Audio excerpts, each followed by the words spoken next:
Oke, kalau memang saya duluan yang bernarasi sebenarnya lagi nggak ada niat diskusi, mamanya cuman nggak apa-apa ya teman-teman ya. Kita sambil manasin akun, udah lama nggak live, kita diskusi dengan Pak Ustadz Yusuf PI ya. Kebetulan ini dekat sekali dari tempat saya, cuma 4 sampai 5 jam. Jadi beliau kalau mau geruduk saya dekat sekali. Dan beliau tahu tempat saya. Gitu ya. Kalteng sama Kalsel 4 jam sampai 5 jam aja ya kan, kalau mau geruduknya dekat sekali. Tinggal ditelepon datang depan rumah saya ya kan. Tinggal maaf gitu saya. Oke, kalau bicara tentang konsep ketuhanan, banyak orang yang menuduhkan kalau orang Kristen itu menyembah 3 Tuhan. Gitu. Berulang kali saya tegaskan, berulang kali juga saya bilang ya teman-temannya. Gitu. Kristen itu tidak menyembah 3 Tuhan. Tritunggal itu tidak bicara tentang banyaknya atau tentang jumlah. Tidak sama sekali. Jadi Kristen itu, Tritunggal itu bicara tentang kebagaimanaan Allah. Bapa, Putra, dan Roh Kudus. Tidak bicara tentang jumlah.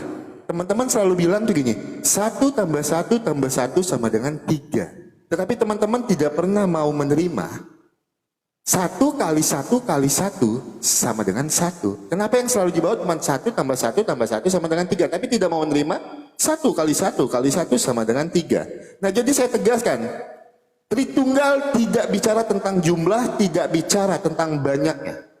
Tapi bicara tentang kebagaimanaan Allah. Bapa.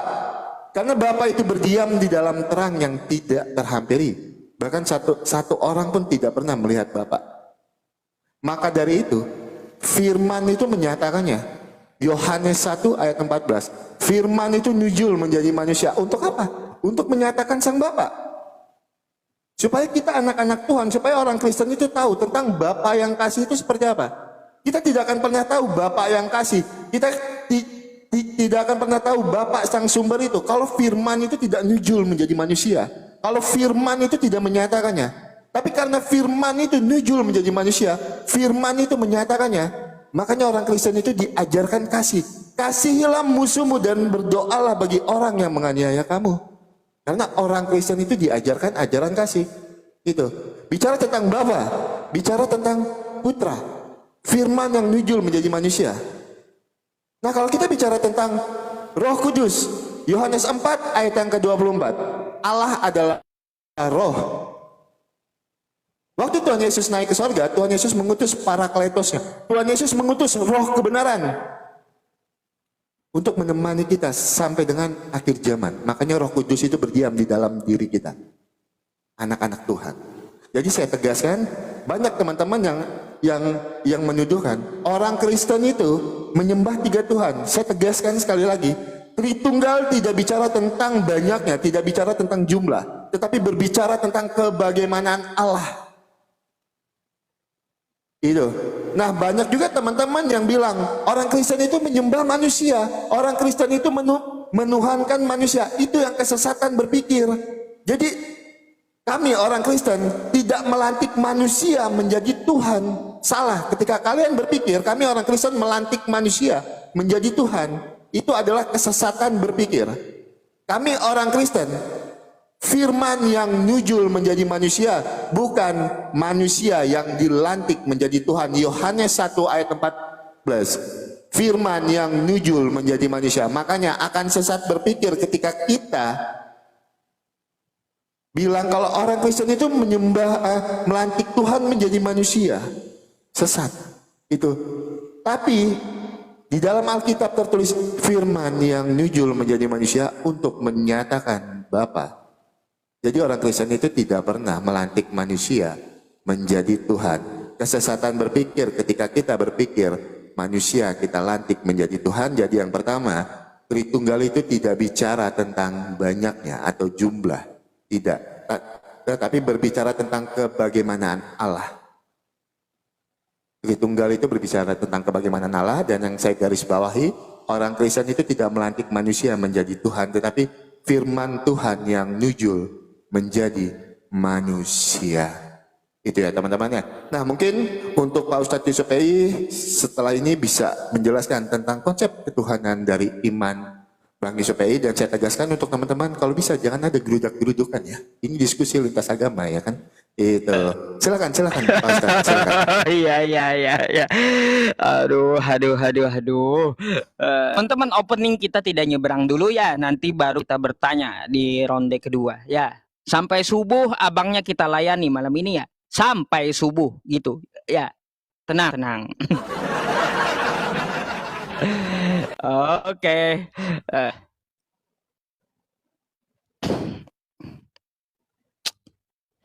Teman-teman sekalian ya, malam ini sebenarnya tidak terencana dengan abang ini untuk berdiskusi gitu ya.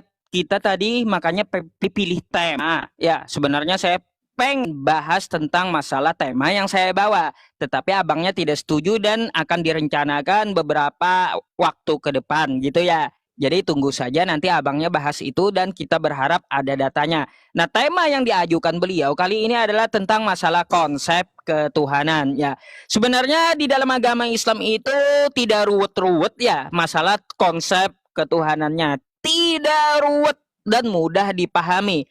Jelas ya, di dalam agama Islam itu masalah konsep tauhid ya, konsep ketuhanan itu rujukannya banyak dalil di dalam Al-Qur'an. Maka kita perlu pahami dulu. Sering saya bawakan dan sering kita baca ya, Quran surah Al-Ikhlas yang bunyinya Qul huwallahu ahad.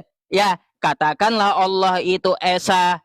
Ya, Allahus samad. Ya, Allah itu tempat bergantung seluruh makhluk, bukan yang digantung oleh makhluk. Lam yalid wa lam yulad. Dia tidak beranak dan tidak pula diperanakan.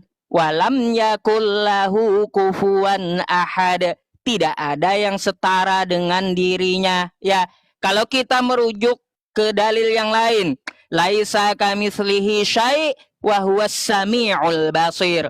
Allah itu berbeda dengan segala sesuatu. Jadi kalaunya dapat dilihat dengan mata, ya, dapat didengar dengan telinga, ya, itu bukan Tuhan, tapi itu adalah makhluk. Nah, makanya kalau kita kaji turunan laisa kamitslihi syai' wa huwas samiul basir, itu kita akan ketemu sifat mukhallafatu lil hawadits ya.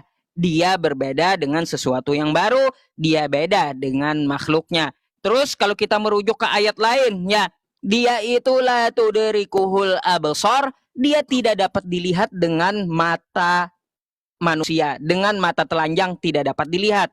Di mana lagi dalilnya? Al-Hadid ayat 3. Wal awwalu wal akhiru wal zahiru wal batinu. Ya, dia itu yang awal dan yang akhir, dan dia adalah yang zahir dan yang batin gitu ya. Jadi, kita merujuk tentang masalah konsep ketuhanan nih yang paling nyata sering kita baca juga ya di Al-Baqarah ayat 255.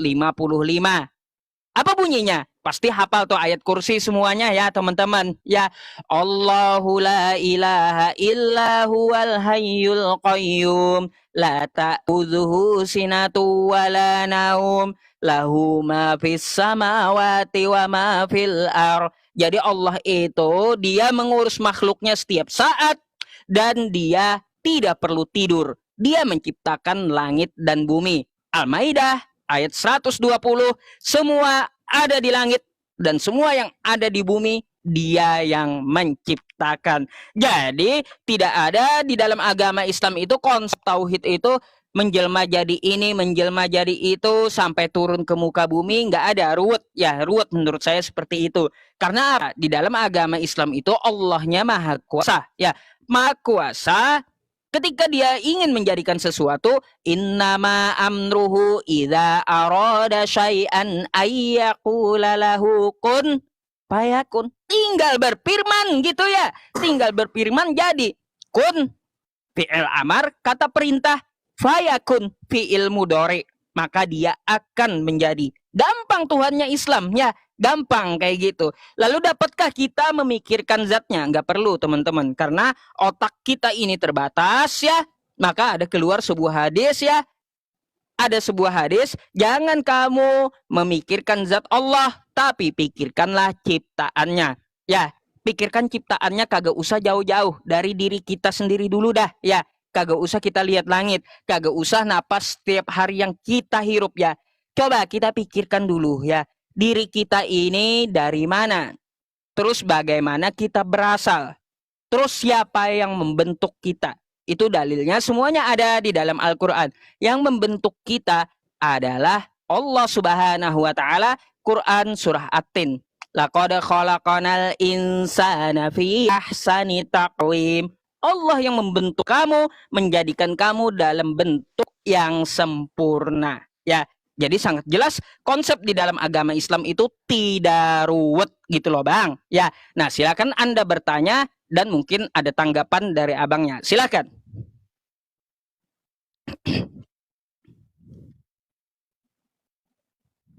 Bentar ya teman-teman, kita mulai waktunya ya. Bisa dimulai ya Bang, sebentar ya. Coba Bang mulai Bang, dari situ Bang.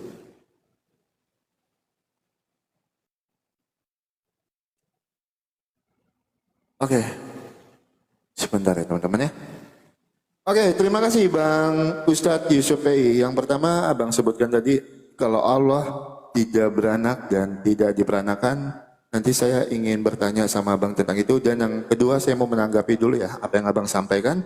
Abang bilang tadi, jangan memikirkan zat Allah. Enggak harus memikirkan itu. Betul ya, Abang berbicara seperti itu dan saya catat apa yang menjadi pembicaraan Abang biar tidak menjadi framing ya teman-teman ya. Saya cuma menyampaikan apa yang Abang sampaikan, jangan memikirkan zat Allah. Sedangkan Abang sendiri di iman Abang berkata seperti itu. Terus ngapain kalian repot-repot memikirkan Tuhannya orang Kristen? Untuk apa? Ngapain? Ngapain kalian memikirkan Tuhan iman Kristen? Kalian bilang orang Kristen itu menyembah manusia, Tuhannya 3. Ngapain? Ayolah kita kalau bicara itu yang bisa dipegang ngomongannya. Gitu. Saya cuman menyampaikan, saya cuman menanggapi apa yang disampaikan. Ayo kalau kita bicara A, ya A. Jangan hari ini A, 10 menit lagi B. Jangan hari ini A, detik ini A, 5 menit lagi B. Ngapain? Jangan membatasi kuasa Tuhan. Itu yang jadi kesalahannya. Kesalahan teman-teman kita ketika kita membatasi kuasa Tuhan. Tuhan tidak boleh menjadi manusia. Tuhan tidak boleh nujul menjadi manusia. Ngapain? Yaitu Tuhan itu maha kuasa. Yang mustahil bagi kita, tidak ada yang mustahil bagi Tuhan. Itu yang mustahil bagi kita, tidak ada yang mustahil bagi Tuhan. Jadi jangan batasi kuasa Tuhan, jangan ribet memikirkan konsep ketuhanan Kristen. Sedangkan saudara kita tadi ngomong itu jangan memikirkan zat Allah. Itu yang disampaikan. Saya punya rekamannya. Itu saya tidak framing di sini. Itu yang disampaikan. Nah jadi kalau memang jangan memikirkan zat Allah, ngapain pusing-pusing memikirkan zat Allah? Ya udah, jangan ngomongin konsep ketuhanannya Kristen. Udah simpel kok, itu tidak usah, ya kan? Itu makanya kalau bernarasi, ayo ya A, jangan sekarang A, 5 menit lagi B. Itu. Nah, jadi yang saya mau tanyakan untuk Pak Ustadz Yusuf Pei, itu yang mau saya sampaikan sedikit ya. Saya mau bertanya di QS sebentar ya, QS 6 ayat 101. Oke, QS 6 ayat 101. Ya, karena udah ada istri sekarang kan, jadi istri bisa bantu menyiapkan datanya. Gitu. Oke, QS 6 ayat 101, mohon izin teman-teman muslim, ini diskusi, saya membacakan data. Silahkan Pak Ustadz menanggapi, nanti silahkan Pak Ustadz menjawabnya. Saya tidak akan menafsirkan kitab lain. Dia dalam kurung Allah pencipta langit dan bumi. Bagaimana dalam kurung mungkin dia mempunyai anak padahal dia tidak mempunyai istri. Dia menciptakan segala sesuatu dan dia maha mengetahui segala sesuatu. Yang mau saya tanyakan sama Pak Ustadz Yusuf Pei. Pak Ustadz Yusuf Pei tadi di awal berbicara Allah itu tidak beranak dan tidak diperanakan. Saya minta tolong jelaskan surat Al-An'am 101. Itu yang pertama yang saya mau tanyakan sama Pak Ustadz Yusuf Pei. Untuk pertanyaan keduanya mungkin nanti ya biar tidak berbenturan. Silahkan Pak Ustadz jelaskan dulu tentang Al-An'am 101. Surat Al-An'am 101. Nah, saya mau menambahkan sedikit ya teman-teman ya. Itu, saya garis bawahi lagi. Jadi di iman Kristen itu tidak melantik manusia menjadi Tuhan, tetapi firman Tuhan yang nujul menjadi manusia dan bicara tentang konsep Tritunggal, tidak bicara tentang banyaknya, tidak bicara tentang jumlah. Itu ya, itu. Yang pusing itu, kok bingung banget sih konsep ketuhanan iman Kristen? Sebenarnya bukan konsepnya. Itu yang membuat kita pusing itu ketika kita mencari-cari kesalahan. Itu yang membuat kita pusing. Sebenarnya enak. Memahami konsep dari Tritunggal itu enak. Gampang. Karena apa? Kalau kita cari kebenaran. Itu. Nah, tapi kalau kita mencari-cari kesalahan aja. Itu. Kita cari-cari kesalahan iman Kristen, kita cari-cari kesalahan konsep ketuhanannya. Nah, itu yang menjadi kesalahannya. Sedangkan beliau sendiri tadi ngomong, jangan memikirkan zat Allah. Ya udah, jangan memikirkan konsep ketuhanan iman Kristen. Itu, ya kan? Simpelnya seperti itu. Makanya kalau bernarasi tolong A ya A, B ya B. Silakan. Oke, tunggu ya teman-teman.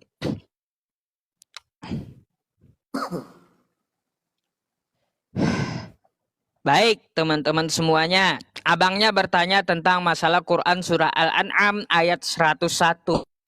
Sebenarnya kalau abangnya menyimak ya, yang saya katakan laisa kamitslihi syai' wa huwas samiul basir, dia berbeda dengan segala sesuatu. Dia sifatnya mukhallafatul lil hawadits, berbeda dengan makhluk.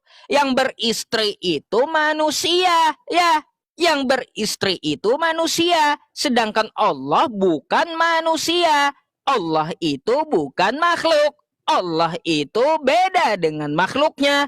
Makanya dia tegaskan lam yalid wa lam yulad. Dia tidak beranak dan tidak pula diperanakkan kayak manusia.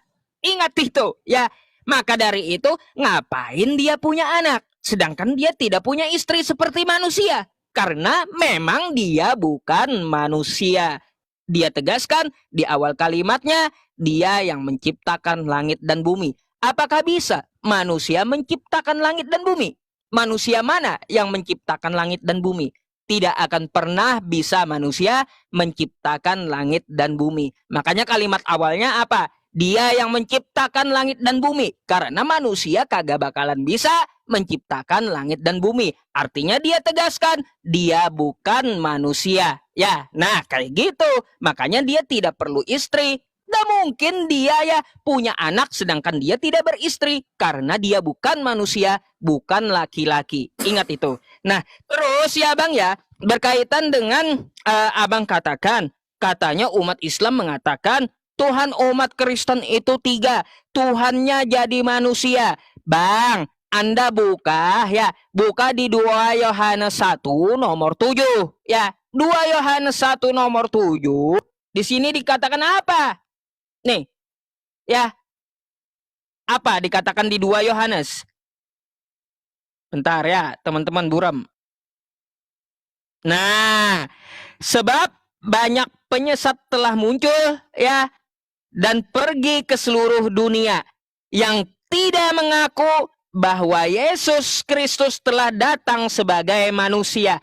Jadi memang Tuhannya Kristen itu datang jadi manusia. Tidak salah umat Islam atau orang di luar kekristenan menyebut Tuhannya Kristen itu manusia. Karena memang tertulis dalilnya. Dia manusia.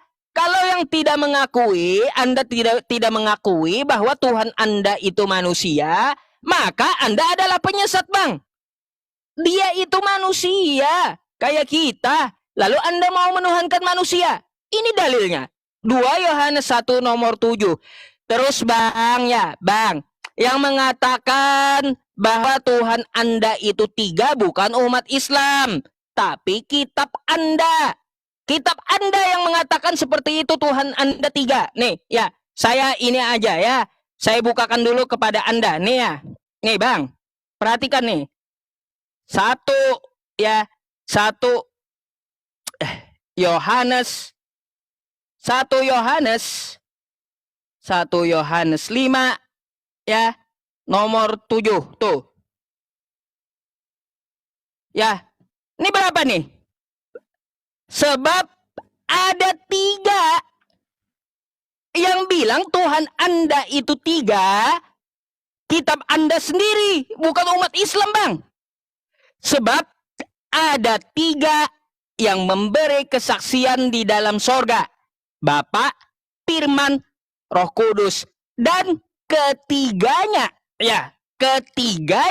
adalah satu. Yang bilang Tuhan Anda 3 itu kitab Anda, bukan umat Islam. Umat Islam cuma menyampaikan teks yang tertulis di kitab Anda.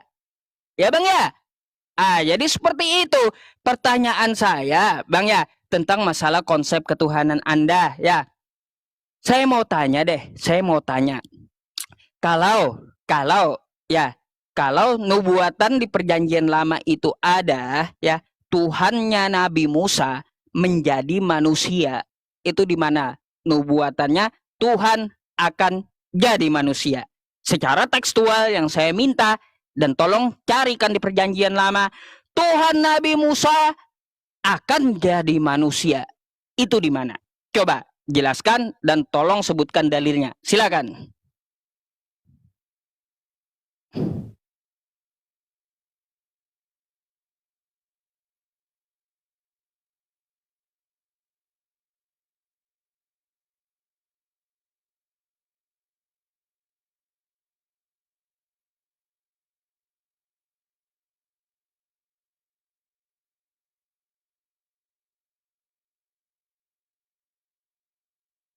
Bang, suaranya kok nggak ada ya? Sebentar. Oke, silakan. Oke. Yes, saya garis bawahi dulu Bang ya. Ketika saya berdiskusi, saya tidak membawakan umat Islam. Garis bawahi dulu. Jangan jadi framing, gitu ya. Saya tidak berbicara umat Islam. Yang saya sampaikan apologet yang menjatuhkan iman kekristenan. Digaris bawahi dulu. Saya tidak berbicara tentang umat Islam. Kalau abang berbicara tentang umat Islam, berarti saya bicara semua umat Islam berapologet. Tidak. Digaris bawahi dulu ya. Gitu. Jangan dijadikan framing. Itu nanti malah jadi framing ya kan. Tuh teman-teman nanti dibilang saya penistaan lagi kan. Itu saya bilang terus nanti saya dipitnah orang Islam itu nanti katanya menghina iman Kristen. Beda kan ketika berdiskusi. Saya tidak membawa umat Islam, tapi saya bilang tadi ada orang-orang yang menjatuhkan iman kekristenan dengan bilang Tuhan Kristen itu 3. Orang Kristen menyembah 3 Tuhan. Itu yang saya bilang tadi. Saya tidak bicara umat Islam. Digaris bawahi dulu itu ya teman-teman ya, biar tidak menjadi framing. Oke, saya mau bawakan satu ayat tadi ya yang Ustadz Yusuf sampaikan, 1 Yohanes 5 ayat yang ke-7 ya. Sebab ada 3 memberi kesaksian di dalam sorga, Bapa, Firman, dan Roh Kudus, dan ketiganya adalah 1. Jelas-jelas di situ dan ketiganya adalah 1. Di mana di situ menyebutkan 3? Baca sampai habis lah. 1 Yohanes 5 ayat yang ke-7. Sebab ada 3 yang memberi kesaksian dalam sorga, Bapa, Firman, dan Roh Kudus. Dan ketiganya adalah 1. Ketiganya adalah 1. Jangan dipotong-potong ayat Alkitab, ya kan? Jangan suka potong-potong ayat Alkitab. Itu baca sampai habis, baca sampai selesai. Itulah yang jadi kebiasaan ya kan, ayat-ayat yang menguntungkan diambilnya, dipotong-potongnya ayat itu kan. Itu baca.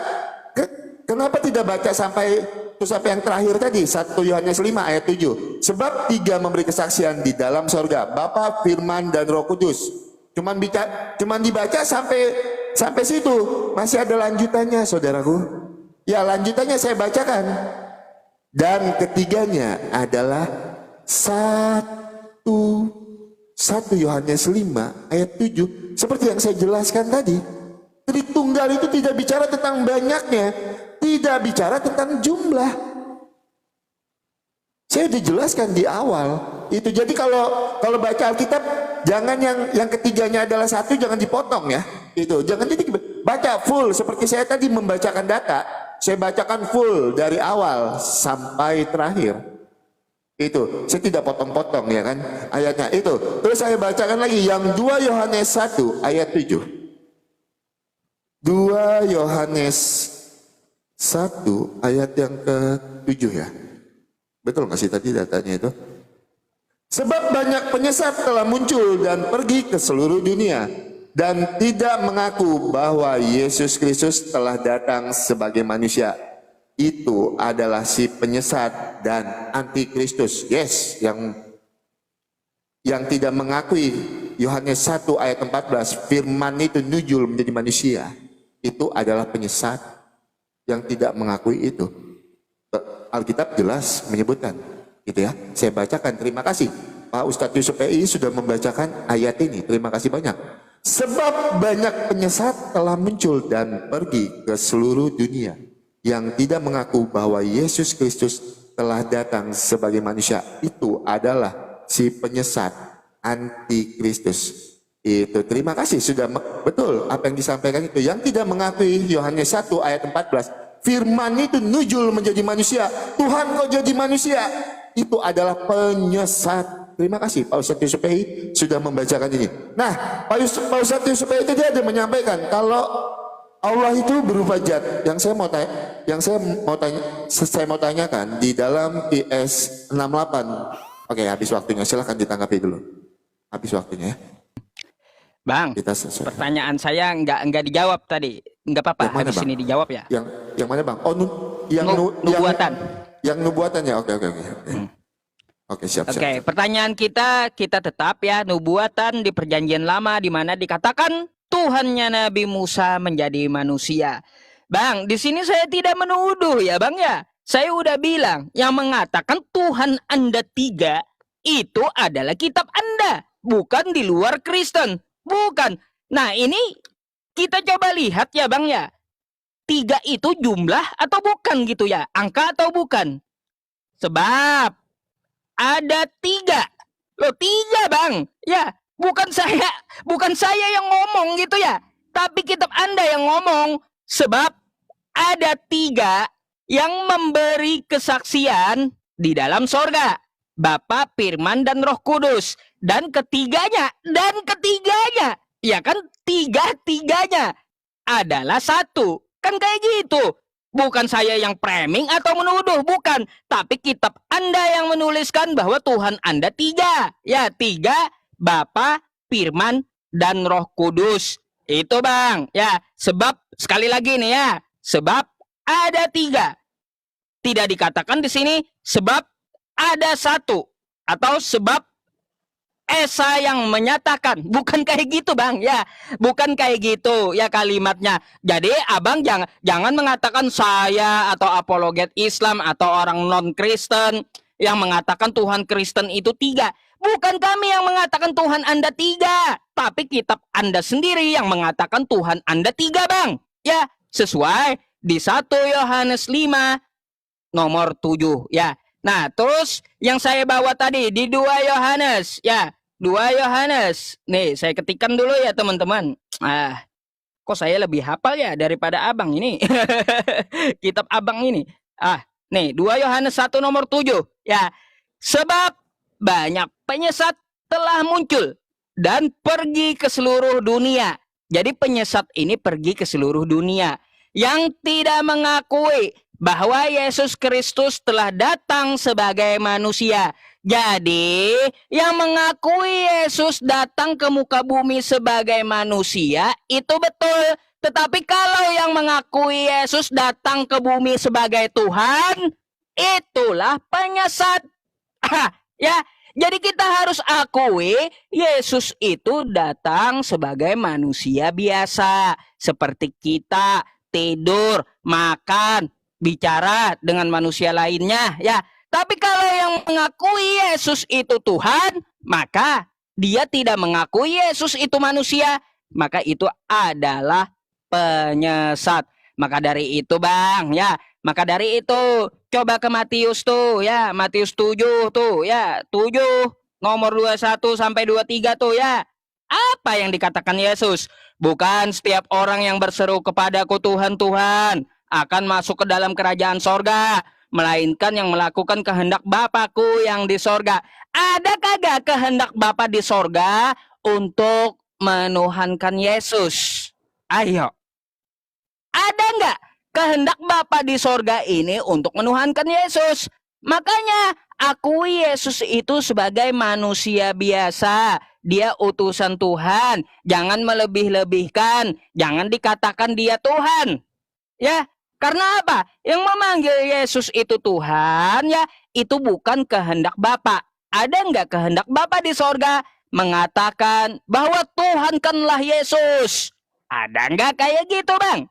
Kagak bakalan ada, Bang. Ya, maka dari itu ya, Abang perlu mengatakan di sini ya kepada kita bahwa ajaran Yesus Kristus itu dia berseru, ya, hai Bani Israel, Tuhan kita Allah, Tuhan itu Esa. Kagak pernah saya temukan dalilnya, Bang, di Bible Anda ya. Yesus berseru, hai Bani Israel, Tuhan Allah kita, 3 dalam 1. Enggak ada Yesus mengatakan seperti itu. Sejak kapan Yesus mengajarkan Tuhan 3 dalam 1? Enggak ada. Coba kalau kita lihat tuh ke Yohanes 17 nomor 3. Inilah hidup yang kekal itu. Mereka mengenal engkau satu-satunya. Satu-satunya. Enggak ada Yesus mengatakan inilah hidup yang kekal itu. Mereka mengenal engkau 3 dalam 1. Enggak ada kayak gitu, Bang. Enggak ada. Di mana? Sejak kapan Yesus mengajarkan Trinitas? Coba tunjukkan sama saya 2 pertanyaannya.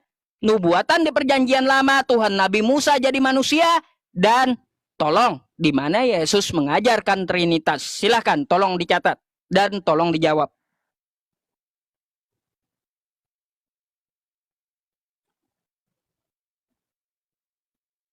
Oke, Pak Ustadz Yusupei, inilah yang saya bilang di awal tadi kan, sebentar ngomong A, sebentar ngomong B.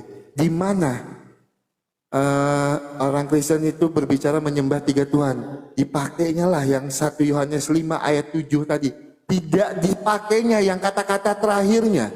Itu kan bingung sekali saya. Apa saya harus tunjukkan datanya ya kan? Biar teman-teman ini tahu semua. 1 Yohanes 5 ayat yang ke-7. Biar tidak menjadi framing. Saya akan balikan kamera. Sebentar. Saya lagi tidak di tempat live soalnya. Oke, sebentar ya.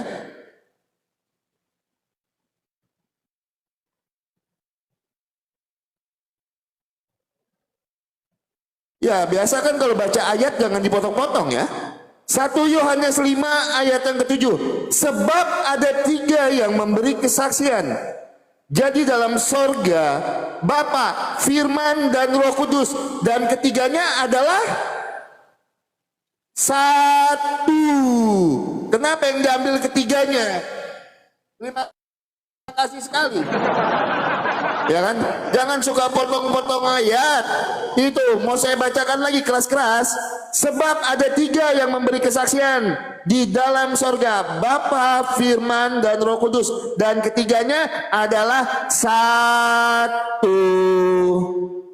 Itu jangan suka potong-potong ayat untuk memperkuat dalil, ya kan? Nanti kalau saya potong-potong ayat tidak bicara dalil, dibilang saya penistaan, ya kan? Itu jangan ya. Itu, ayolah kalau berbicara pakai data, dan data itu dibaca sampai titik. Itu ya teman-teman ya. Itu jangan suka potong-potong ayat. Itu terima kasih Pak Ustadz Yusupei tadi ya, sudah membawakan 1 Yohanes 5 ayat yang ke-7. Terus juga beliau membawakan lagi Matius 7 ayat 21. Kita bacakan Matius 7 ayat 21 itu ya teman-teman ya. Itu sebelum saya jawab pertanyaan Pak Ustadz Yusupei. Matius 7 ayat yang ke-21. Bukan setiap orang yang berseru kepadaku Tuhan, Tuhan akan masuk ke dalam kerajaan sorga, melainkan dia yang melakukan kehendak Bapakku yang di sorga. Tahu rema ayat ini berbicara tentang apa? Coba baca perikopnya. Hal pengajaran yang sesat.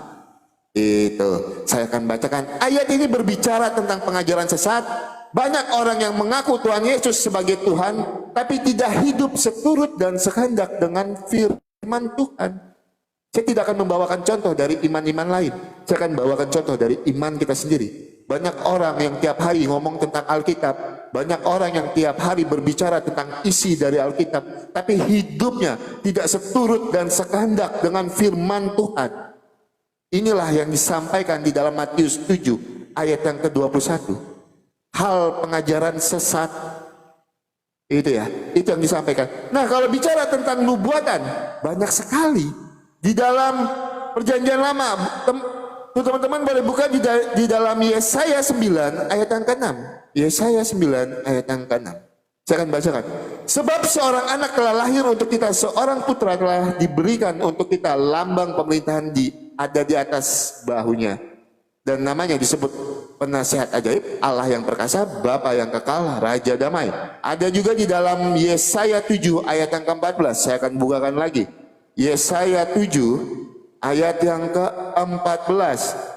Sebab itu Tuhan sendirilah yang akan memberikan kepadamu suatu pertanda. Sesungguhnya seorang perempuan muda yang mengandung dan akan melahirkan anak laki-laki, dan ia akan menamakannya Immanuel. Oke, ada ayat lagi, Yeremia 23 ayat 5 sampai dengan 6, Amos 8 ayat 3, ayat 9, ayat 13, Daniel pasal 9. Nah, sebelum saya ketinggalan lagi pertanyaan saya mau tanyakan sama Pak Ustadz Yusuf PI. Tadi Pak Ustadz Yusuf PI berbicara kalau Allah adalah zat. Tolong Pak Ustadz Yusuf PI jelaskan di dalam QS 68 ayat yang ke-42. QS 68 ayat yang ke-42, izin membaca teman-teman. Saya tidak potong-potong bacanya, saya bacakan sampai terakhir ya. Ingatlah pada hari ketika betis disingkapkan, yakni huru hara di hari kiamat, dan mereka diseru untuk bersujud, namun mereka tidak mampu.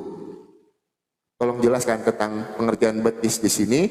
Nah, terus di dalam QS 55 ayat yang ke-27, saya bukakan datanya. QS 55 ayat yang ke-27. Sebentar teman-teman ya, saya bukakan.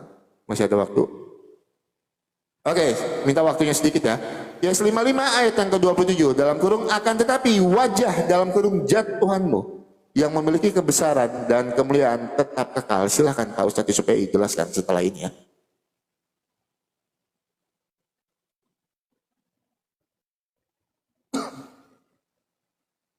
Teman-teman, saya jawab dulu ya. Saya jawab dulu tentang masalah pentakwilan kosakata betis, tangan Allah, kanan keduanya ya. Kita dapat melihat rujukan dari Imam Salaf seperti apa ya, seperti apa rujukan mereka. Maka ketika melihat kosakata yadullah ya, yadullah, tangan Allah di dalam Al-Quran, mereka memaknai itu bukan seperti tangan fisik ya. Tangan fisik seperti kita, enggak ya. Tetapi Imam Salaf mengatakan, contohnya Imam Malik ya, mengatakan bahwa Allah itu bersifat yad. Kita tidak perlu memikirkan yadnya seperti apa, karena beda dengan makhluk. Jadi kalau ada kosakata tangan, agar kita paham ya, bahwa Allah itu mengurus makhluknya. Kayak gitu. Contoh deh ya Bang ya. Contoh nih, kalaunya saya takwilkan ya. Ini takwil Mu'tazilah kalau nggak salah ya. Mereka menakwilkan masalah tangan ya. Tangan, saya contohkan. Raja itu memerintah dengan tangan besi. Apakah tangan raja itu besi? Bukan kan? Kita tidak akan melihat fisik tangan yang besi. Nggak akan. Tetapi yang dimaksud raja itu memerintah dengan kejam ya. Jadi yang namanya bersifat ya, dia mengurus makhluknya, dia berkuasa atas segala makhluknya. Kayak gitu. Apalagi kalau untuk masalah kosakata betis ya, betis di jahanam, itu ada pentakwilannya. Ikuti dari para ulama seperti apa mereka memahaminya ya. Bahasanya itu bahasa yang digunakan oleh para ulama terdahulu seperti apa. Bukan berarti Allah itu berfisik seperti manusia. Maka dari itu jauh-jauhlah Anda ya ketika berbicara dengan umat Islam, di pemikiran Anda itu, oh Tuhannya umat Islam kayak makhluk. Udah, buang jauh-jauh dulu pemikiran Anda seperti itu. Karena kalau masih ada pemikiran di otak Anda bahwa Tuhannya umat Islam sama dengan manusia atau sama dengan makhluk, maka Anda tidak akan pernah nyambung berbicara konsep ketuhanan di dalam agama Islam. Jangan samakan Tuhan saya dengan Tuhan Anda yang menjadi manusia. Ya, jangan pernah Anda samakan. Bang, saya mau tanggapi yang ketika Anda katakan ya di Yesaya 95 sampai 6 bahwa di situ untuk Yesus. Bang, coba Anda lihat itu kitabnya kitab Yahudi, bukan kitab Kristen. Coba kalau Anda lihat telah lahir, artinya itu telah terjadi di saat itu. Ya, telah terjadi di saat itu, bukan akan lahir. Bukan kayak gitu kosakatanya. Coba Anda baca lagi kitab Anda. Telah lahir. Ya, telah lahir. Artinya sudah terjadi. Sama tuh di dalam kosakata bahasa Arab. Ada fi'il madi. Telah terjadi. Ya, kejadian di masa lampau. Ya, itu ada di dalam bahasa Arab. Namanya fi'il madi. Begitu juga kosakata yulat. Telah lahir di dalam Yesaya 5 nomor 6. Kalau saya bertanya kepada orang Yahudi, ini untuk siapa? Ini sudah terjadi untuk Raja Hizkia, bukan untuk Yesus. Kagak ada nubuatannya. Di dalam Yahudi itu Tuhan jadi manusia nggak ada. Tuhannya Nabi manusia, Tuhannya Nabi Musa menjadi manusia itu nggak ada. Karena apa? Di dalam Hosea 11 nomor 9. Allah bukan manusia yang kudus di tengah-tengahmu. Terus di dalam Bilangan 23 nomor 19. Allah bukanlah manusia sehingga dia berdusta. Bukan anak manusia sehingga dia menyesal. Jadi Tuhannya Nabi Musa itu bukan datang ke bumi dalam bentuk manusia. Kagak ada nubuatannya. Tuhan jadi manusia itu nggak ada. Makanya saya minta di mana nubuatannya Tuhan akan jadi manusia. Sedangkan kitab Nabi Musa sendiri membantah Tuhan itu jadi manusia.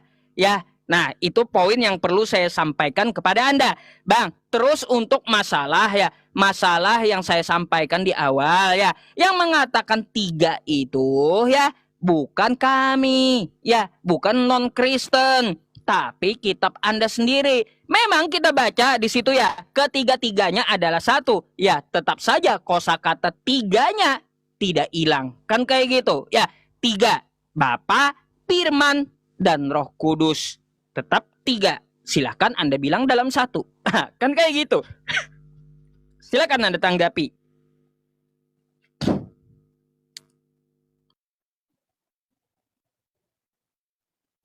Oke, terima kasih Pak Ustadz Yusuf PI.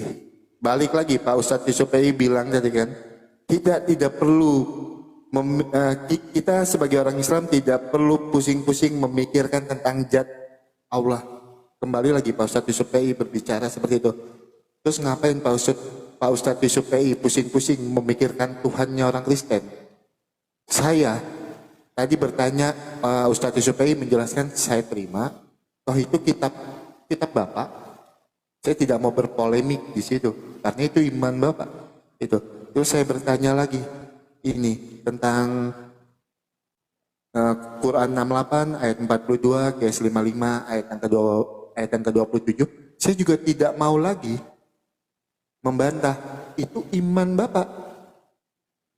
Itu kepercayaan Bapak. Itu. Silahkan. Saya tidak mau berpolemik juga. Saya cuma ingin penjelasannya. Bapak sudah menjelaskan, saya sudah terima. Itu iman Bapak. Bapak akan lebih paham isi dari Al-Quran dibandingkan saya. Dan saya orang Kristen, saya lebih paham isi dari Alkitab dibandingkan Bapak. Itu yang pertama, itu kan. Dan yang kedua, itu Bapak tadi bilang, jangan bandingkan Tuhannya kami dengan Tuhannya kalian. Ngapain sih? Banding-bandingin. Saya selama saya live, saya tidak pernah membahas iman orang. Yang saya bahas iman saya, kecuali ada yang ngajak saya diskusi. Saya cuma tanya iman orang. Ngapain saya banding-bandingkan? Saya pede sebagai anak Tuhan. Saya pede sebagai orang Kristen. Kami punya Tuhan dan Juru Selamat. Itu. Ngapain membanding-bandingkan dengan iman lain? Toh saya sudah pede dengan iman saya. Itu. Toh saya pede, saya punya Tuhan dan Juru Selamat yang nuzul menjadi manusia, yang menyatakan dirinya ke dunia. Saya pede untuk itu. Itu. Jadi sebenarnya yang Yang sedang membanding-bandingkan, ya yang tiap hari buka komal bahas iman lain, itu yang sedang membanding-bandingkan, ya kan? Bukan kita. Nah terus tadi juga dibilang katanya ya, di dalam Yesaya 9 ayat yang ke-6 itu nubuatan bukan Tuhan Yesus, jelas-jelas di situ nubuatan untuk Tuhan Yesus. Di dalam Yesaya 7 ayat ke-14 akan lahir dari seorang perempuan. Siapa yang lahir dari seorang perempuan? Tuhan Yesus lahir dari perawan Maria. Jelas-jelas nubuatan itu untuk Tuhan Yesus. Terus untuk siapa nubuatan itu?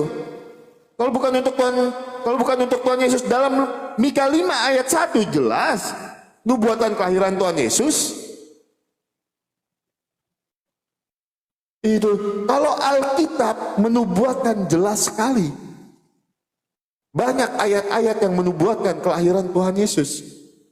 Saya bisa tunjukkan Yesaya 9 ayat 6, Yesaya 7 ayat 14, Yeremia 23 ayat 5 sampai 6, Amos 8 ayat 3, 9, 13, Daniel pasal 9, semua nubuatan untuk kelahiran Tuhan Yesus. Itu. Jadi jangan framing-framing lagi. Kalau kami membanding-bandingkan Tuhan, saya bertanya tentang iman Anda, ya karena kita diskusi dua arah ya kan. Tapi saya tidak mau berpolemik.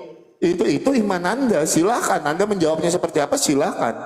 Kalau saya berpolemik, takutnya nanti ya kan, tiba-tiba dari bundaran burung itu muncul dekat sini kan, kena geluduk saya.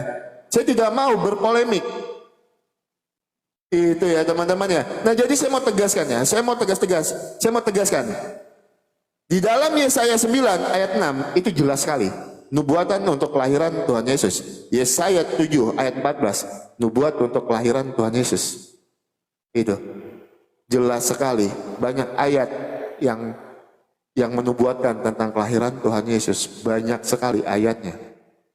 Itu ya teman-teman ya. Nah jadi saya mau tegaskan lagi, jangan ngomong lagi, jangan bandingkan Tuhan saya dengan Tuhan kalian.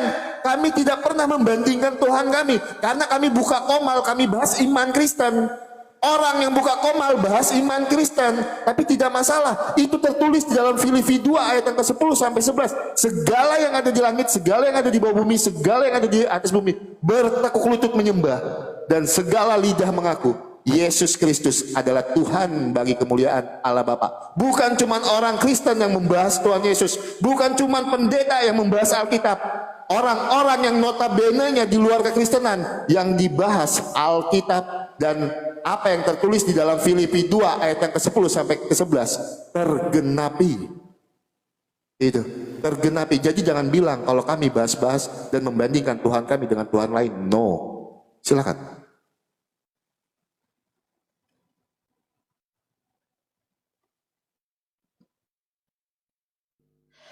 Oke, teman-teman, ya, kis dulu tentang masalah Yesaya, ya, teman-teman. Saya mau tampilkan kepada abangnya nih ya tentang masalah Yesaya, ya. Sebab kita baca, seorang anak telah lahir, artinya telah lahir di zaman Yesaya, ya, bukan di zaman Yesus, Bang ya. Tapi telah lahir di zaman Yesaya, di zaman tersebut ya. Apa yang dimaksud? Kan kayak gitu ya. Untuk kita ya, nih untuk kita seorang putra ya telah diberikan untuk kita ya. Lambang pemerintahan ada di atas bahunya. Kalau ini dipaksa untuk Yesus, kapan Yesus punya pemerintahan, Bang? Coba abang sebutkan di mana Yesus pernah punya pemerintahan di muka bumi ini ketika dia 33 tahun turun ke muka bumi. Di mana dia punya negara atau pemerintahan?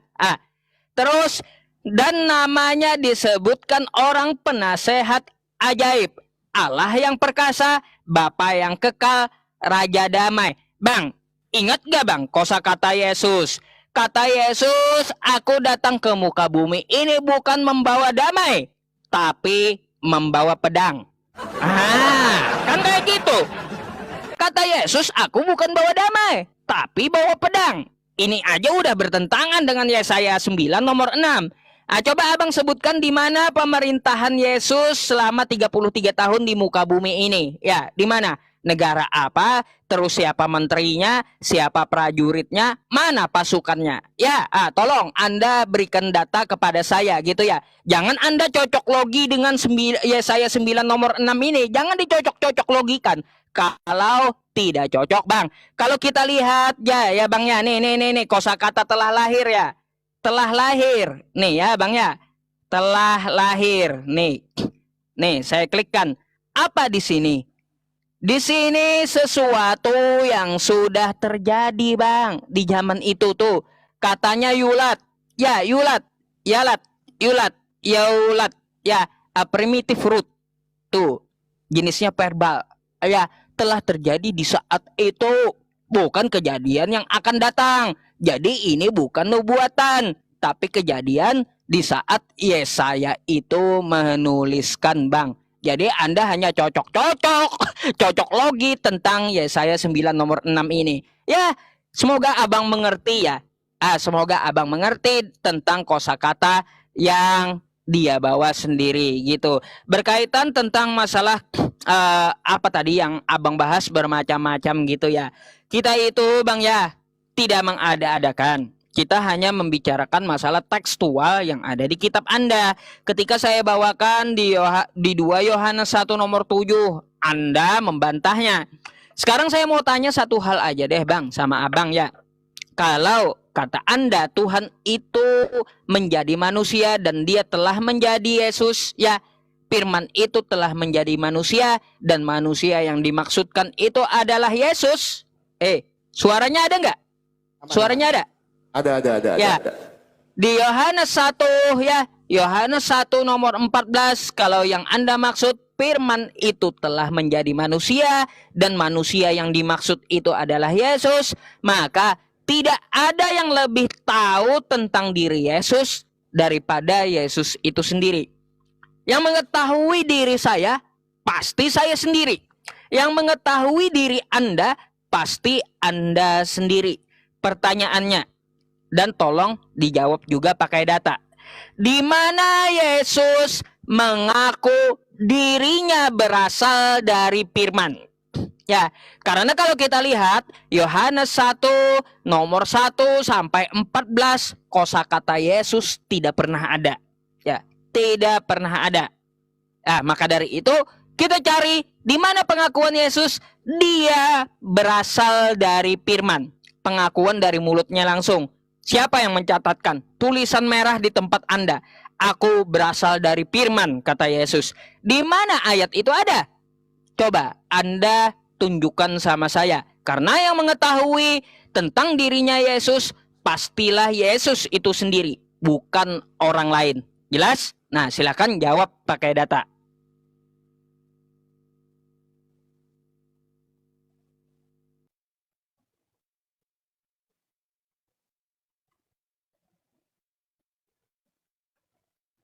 Oke, Pak Ustadz Yusuf Ei, sebelum saya menjawab tentang sebutan Tuhan Yesus itu sebagai Raja tadi, terus juga di mana Tuhan Firman itu telah menjadi manusia, saya mau membantah sedikit ya. Bilang tadi, jangan cocok logi Yesaya 9 ayat 6 untuk menubuatkan Tuhan Yesus. Yang sedang cocok logi itu siapa? Yang suka comot-comot ayat Alkitab itu siapa? Kami tidak mencocok-cocokkan. Kami tidak mencomot-comot. Kalau memang Yesaya 9 ayat 6, Yesaya 7 ayat 14. Itu nubuatan untuk Tuhan Yesus, untuk kelahiran Tuhan Yesus. Itu Tuhan Yesus itu disebut sebagai Raja.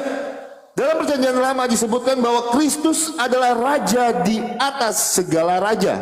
Abang boleh lihat di dalam Mazmur 93 ayat 1, Mazmur 97 ayat 1, Mazmur 103 ayat 19, Mazmur 136 ayat 3. Itu banyak sekali. Silakan abang catat.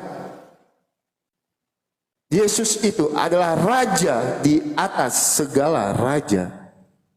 Dan saya bisa menjawab itu melalui Alkitab. Saya sedang tidak bercocok logi.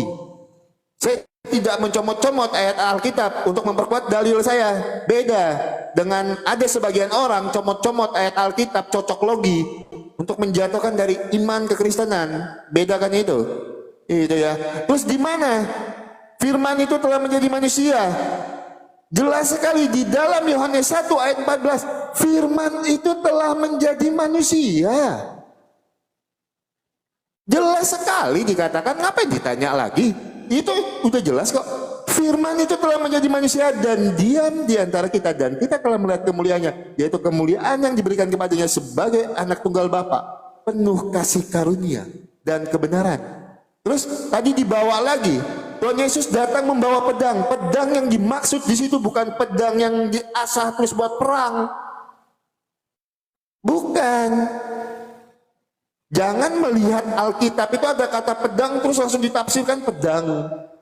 Oh ini berarti pedang yang diasah gitu. Bukan. Jadi pedang di situ bukan pedang yang buat alat motong kayu, alat berperang, bukan. Itu ya saudaraku ya. Jadi pedang yang di situ yang dimaksud misalnya nih ya, kalau saya bawa analogi kan, banyak murtadin itu yang menerima Tuhan Yesus. Itu harus terpisah dari keluarganya. Harus diusir itu dari keluarganya. Itu yang dimaksudkan di dalam ayat itu. Itu ya. Nah jadi saya udah jawab semua tentang Yesus sebagai Raja Damai. Mazmur 93 ayat 1, Mazmur 97 ayat 1, Mazmur 103 ayat 19, Mazmur 136 ayat 3. Itu.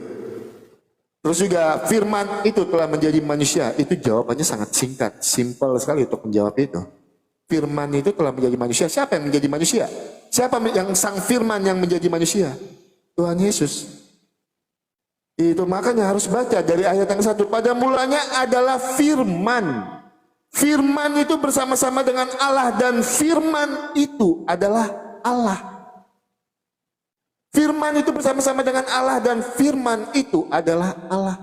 Makanya di dalam Yohanes 1 ayat yang ke-14, firman itu telah nujul menjadi manusia. Firman itu telah menjadi manusia. Siapa firman yang menjadi manusia? Tuhan Yesus. Itu simpel sekali untuk menjawab itu, Pak. Itu. Nah, saya mau tanya tadi sebentar ya. Saya lupa lagi kan ayatnya. Sebentar saya carikan dulu. Dari tadi saya tidak bertanya ya kan. Sebentar. Sebentar ya. Masih ada waktu, saya lupa tadi ininya. Oke, tolong Bapak artikan saya Al-Baqarah 146. Al-Baqarah 146. Sebentar saya bukakan datanya. Quran Kemenak. Al-Baqarah sebentar ya. Saya sedang tidak siap untuk berdiskusi. Jadi saya cari data dulu ya. Al-Baqarah 146. Terima kasih saudara. Sebentar saya bukakan datanya.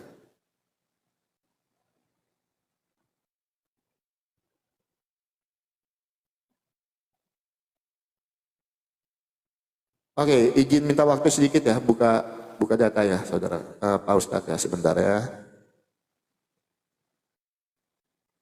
Al-Baqarah 146. Alladzina atainahumul Nah, silakan Bapak jelaskan untuk ayat itu ya.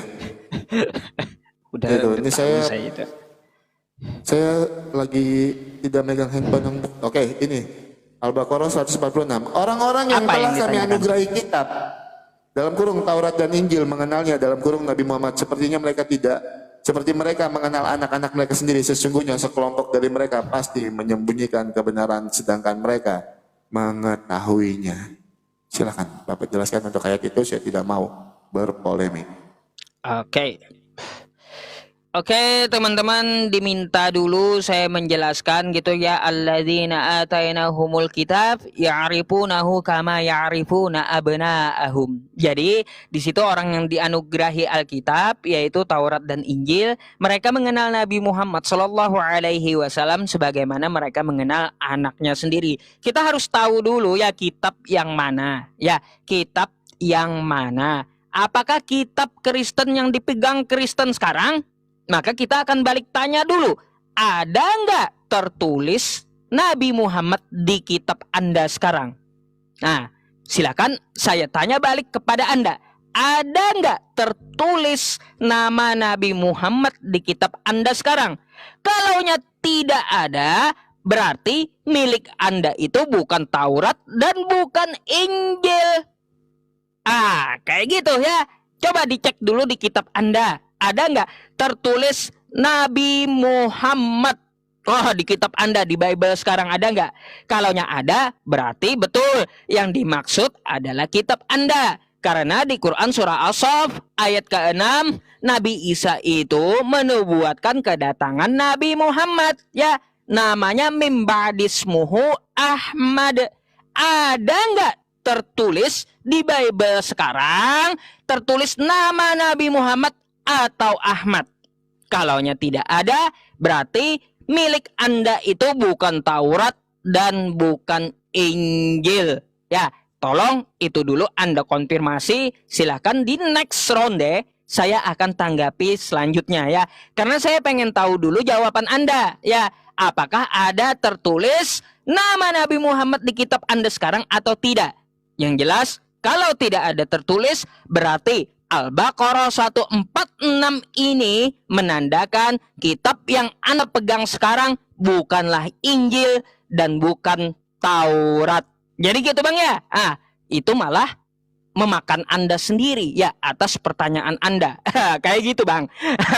Jadi saya mau tanggapi dulu ya Bang ya tentang penjabaran Anda ya. Tentang penjabaran Anda bahwa itu kan firman jadi manusia. Baik Bang, kita yang jelas-jelas aja. Di mana dikatakan firman itu adalah Yesus. Ya itu aja dah yang saya minta. Atau Yesus ngaku, aku dari firman. Udah, firman itu menjadi manusia, bukan menjadi Yesus. Yohanes 1 nomor 14. Firman itu menjadi manusia, bukan menjadi Yesus. Kalau manusia itu banyak. Saya manusia, abang manusia. Yang lain pun yang menonton manusia. Sama tuh ya. Firman itu telah menjadi manusia, bukan firman itu telah menjadi Yesus. Bedakan itu. Makanya langsung saja kita cari ya, kita cari di kitab Abang di mana Yesus mengatakan aku berasal dari firman. Itu satu ya. Yang kedua, di mana di kitab Anda mengatakan bahwa firman itu telah menjadi Yesus. Yang pasti-pasti aja, yang jelas-jelas aja gitu. Coba, karena kalau tentang masalah Yesus, saya sudah katakan kepada Anda yang lebih mengetahui tentang dirinya sendiri, pasti Yesus itu sendiri, bukan orang lain. Maka dari itu, di mana Yesus mengaku dirinya berasal dari firman? Kalau Yohanes 1 pasal 1 sampai 14, itu kesaksian Yohanes, bukan kata Yesus. Kalau saya balik tanya kapan Yohanes tuh menyaksikan firman jadi manusia itu kapan? Tanggal berapa, hari apa, tahun berapa? Pusing pula ntar. Ya. Kok berani-beraninya Yohanes menuliskan firman itu jadi manusia? Kapan dia lihat? Kapan? Jam berapa? Hari apa? Tahun berapa? Yohanes lihat firman jadi manusia. Jadi nggak perlu kita kepada tulisan merujuk yang tulisan-tulisan tidak jelas. Gak perlu kita mengambil tulisan-tulisan tidak jelas. Yang pasti-pasti aja. Di mana Yesus mengaku dirinya berasal dari firman. Dan di mana dikatakan firman itu telah menjadi Yesus. Saya tidak minta firman menjadi manusia. Karena manusia itu banyak. Yang saya minta spesifik. Di mana dikatakan di kitab Anda. Ya, firman itu telah menjadi Yesus. Tolong Anda jawab itu. Yang pasti dalilnya. Bukan yang ya masih abu-abu gitu ya. Tolong dijawab. Tentang masalah dua hal yang saya tanyakan kepada Anda. Silakan.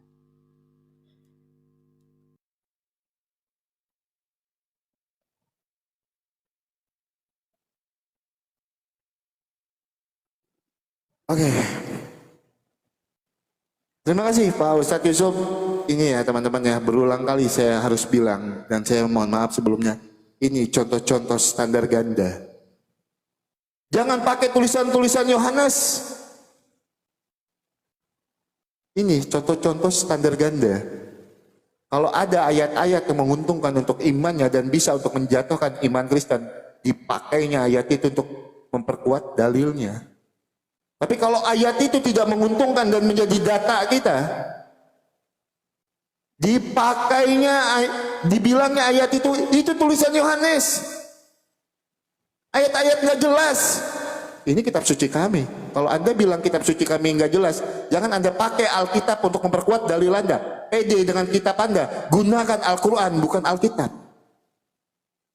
Ini kitab suci saya. Jangan jadi manusia yang hidupnya standar ganda. Berdiskusi dengan baik, berdiskusi akademik, tidak memframing. Itu. Jangan jadi manusia yang standar ganda. Di satu sisi dipakainya untuk memperkuat dalilnya, tapi giliran kita pakai data kita dibilangnya Injil Yohanes itu Injil tidak jelas. Malu sama diri, berdiskusi macam apa itu? Mohon maaf, saya harus tegas ngomong sekali ini, karena Anda bilang kitab kami tidak jelas, sedangkan saya dari tadi bertanya sopan tentang kitab Anda. Saya bertanya sopan, berpendidikan, saya bertanya tentang kitab Anda. Saya tidak memframing sedikit pun kitab Anda. Saya tidak menjatuhkan sedikit pun kitab Anda. Itu. Jangan jadi manusia-manusia yang standar ganda. Saya harus katakan itu. Berdiskusi dengan baik dan benar. Jangan bilang, ngapain Injil Yohanes dipakai? Ya kan? Tulisan-tulisan gak jelas, tapi dipakainya juga Injil Yohanes kan untuk memperkuat dalilnya. Itu standar ganda. Itu. Jangan berdiskusi macam itu. Saya kira dengan follower Anda yang besar dan penonton Anda yang banyak, Anda lebih berkualitas. Ternyata tidak. Standar ganda, ya kan? Itu. Oke, kalau Anda minta secara spesifik, saya minta Anda sebutkan juga secara spesifik untuk saya. Itu. Ada 10 malaikat yang wajib diketahui di iman Anda. Salah satunya malaikat Rituan. Tunjukkan saya secara spesifik di mana tertulis malaikat Rituan, baik di dalam Al-Quran ataupun hadis. Silahkan tunjukkan secara spesifik. Itu Yohanes 1 ayat 14, saya akan jawab. Yohanes 1, sebentar ya teman-teman. Yohanes 1 ayat yang ke-1. Pada mulanya adalah firman, firman itu bersama-sama dengan Allah, dan firman itu adalah Allah. Siapa firman yang nujul menjadi manusia? Siapa yang nujul menjadi manusia itu? Tanpa disebutkan secara spesifik, di situ jelas. Pribadi Tuhan Yesus. Yohanes 1 ayat yang ke-40. Yohanes 1 ayat yang ke-14. Firman itu telah menjadi manusia dan diam di antara kita. Dan kita telah melihat kemuliaannya, yaitu kemuliaan diberikan kepadanya sebagai anak tunggal Bapa, penuh kasih karunia. Tidak disebutkan secara spesifik tertulis Tuhan Yesus, tetapi itu merujuk kepada pribadi Tuhan Yesus, firman yang nujul menjadi manusia. Yohanes 1 ayat 14 itu merujuk kepada pribadi Tuhan Yesus. Dan saya minta Anda jawab pakai data. Tunjukkan di dalam hadis maupun Al-Quran Anda, di mana tertulis secara letter lex seperti yang Anda mintakan terhadap saya, nama malaikat Rituan penjaga pintu surga. Kalau Anda minta yang secara letter lex, saya juga bisa berbicara seperti itu. Tunjukkan saya secara letter lex, secara tertulis, di mana malaikat Rituan tertulis di dalam Al-Quran maupun hadis. Silahkan berdiskusi pakai data, tidak untuk memframing, tidak untuk menjatuhkan. Kalau Anda bilang Alkitab kami palsu, jangan pakai Alkitab untuk memperkuat dalil Anda. Pakai kitab Anda sendiri, jangan gunakan Alkitab. Ngapain barang palsu Anda pakai?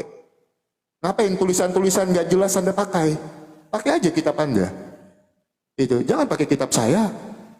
Itu, kalau saya pede, saya menjawab pakai kitab saya. Saya pede dengan kitab saya. Silakan Anda pakai kitab Anda untuk menjelaskannya. Jangan kitab yang Anda bilang palsu ini Anda pakai ya. Oke, silakan. Oke, teman-teman. Kita jawab dulu ya. Tunggu waktu. Baik, abangnya minta secara tertulis ya, di mana tertera nama malaikat Malik, malaikat Ridwan? Adakah di Al-Quran atau hadis? Jawabannya tidak ada. Jelas? Tidak ada. Lalu dari mana orang mengenal nama malaikat Ridwan? Ridwan itu berakar kata dari kata ridho. Ya, ridho. Dan Ridwan itu adalah jamaknya. Artinya malaikat-malaikat adalah malaikat Ridwan yang menjaga pintu surga. Itu karena besarnya rahmat Allah terhadap orang-orang di surga. Dan nama itu dikenal dari atsar sahabat Nabi. Jelas? Jadi tidak tertera di Al-Quran maupun di hadis. Ya, sama malaikat Malik juga tidak tertera di dalam Al-Quran maupun di hadis, enggak. Ya, jadi Ridwan itu dikenal oleh atsar sahabat Nabi, ya, karena berakar kata dari kata ridho, ya, ridho yang artinya rahmat Allah untuk penghuni surga. Makanya malaikat penjaga pintu surganya dinamakan Ridwan. Jelas ya? Nah, biar paham tuh. Terus Malik, penjaga pintu neraka. Ya, di mana terletak secara letterlet? Tidak ada. Ya, tidak ada. Lalu dari mana kita dapat menamai malaikat itu Malik? Malik itu artinya kekuatan atau kekerasan. Ya, kita tahu di dalam neraka itu azab yang sangat keras dan sangat kuat dari Tuhan. Makanya penjaganya disebut Malik. Nah, itu dari atsar sahabat. Ya, jujur kan saya gak ada di Al-Quran dan gak ada di hadis. Jelas? Nah, coba Anda jujur. Di mana Yesus mengatakan, aku berasal dari firman, atau firman itu jadi Yesus? Secara letterlet. Kalaunya Anda berani akui tidak ada, silakan jujur tidak ada, gitu ya.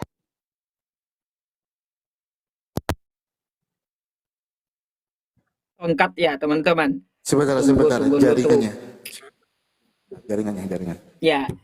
Ya, jadi kayak gitu. Tolong diakui ya, tolong diakui di mana Yesus ngaku secara letterlet, aku berasal dari firman, atau firman itu telah menjadi Yesus.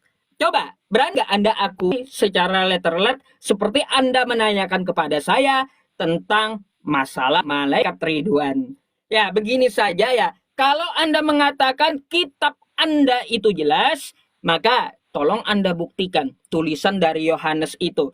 Yohanes menuliskan, pada mulanya adalah firman. Firman itu bersama-sama dengan Allah.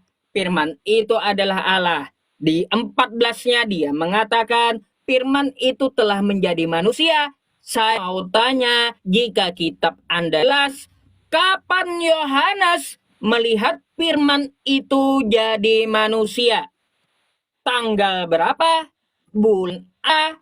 Di tahun berapa? Di mana kejadiannya? Siapa saksinya? Yohanes melihat firman telah jadi manusia. Coba, kalau kitab Anda jelas, kapan Yohanes itu lihat? Coba, di mana dia melihat dengan mata kepala sendiri ya, bahwa firman itu menjadi manusia? Oh, berani-beraninya dia mencatatkan, menuliskan di dalam tulisannya firman jadi manusia. Artinya dia melihat kejadian tersebut. Ya, kalau kita nih ya menuliskan sesuatu tentang sebuah kejadian, maka kita sebagai saksi melihat dengan mata kepala kita, lalu kita tuliskan ya bahwa si A di tanggal sekian, hari sekian, jam sekian, dia tertabrak mobil. Contohnya kayak gitu. Nah, ini Yohanes berani kali menuliskan firman telah menjadi manusia. Sekarang kita tanya, kapan Yohanes melihat? Hari apa? Di mana tempatnya? Tahun berapa? Dan tolong buktikan tentang masalah itu dengan data. Dan tolong jabarkan kepada saya di mana datanya jika kitab Anda itu kitab yang jelas. Anda tidak terima, saya katakan tidak jelas. Baik, sekarang Anda tolong perjelas kepada saya kapan Yohanes melihat firman jadi manusia, tempat, tahun, tanggal, di mana. Silakan.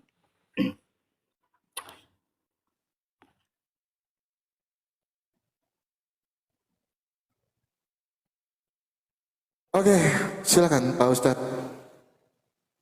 Diterima dulu.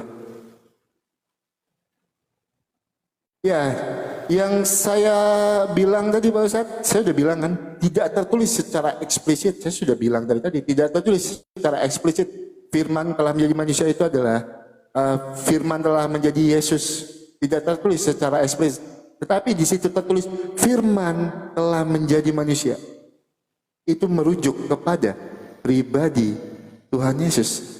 Ya kalau Bapak bertanya tadi, di mana Yohanes bertemu kepada Tuhan Yesus, Bapak tinggal baca aja Pak di Wahyu 1, itu menjelaskan semua Pak. Gitu.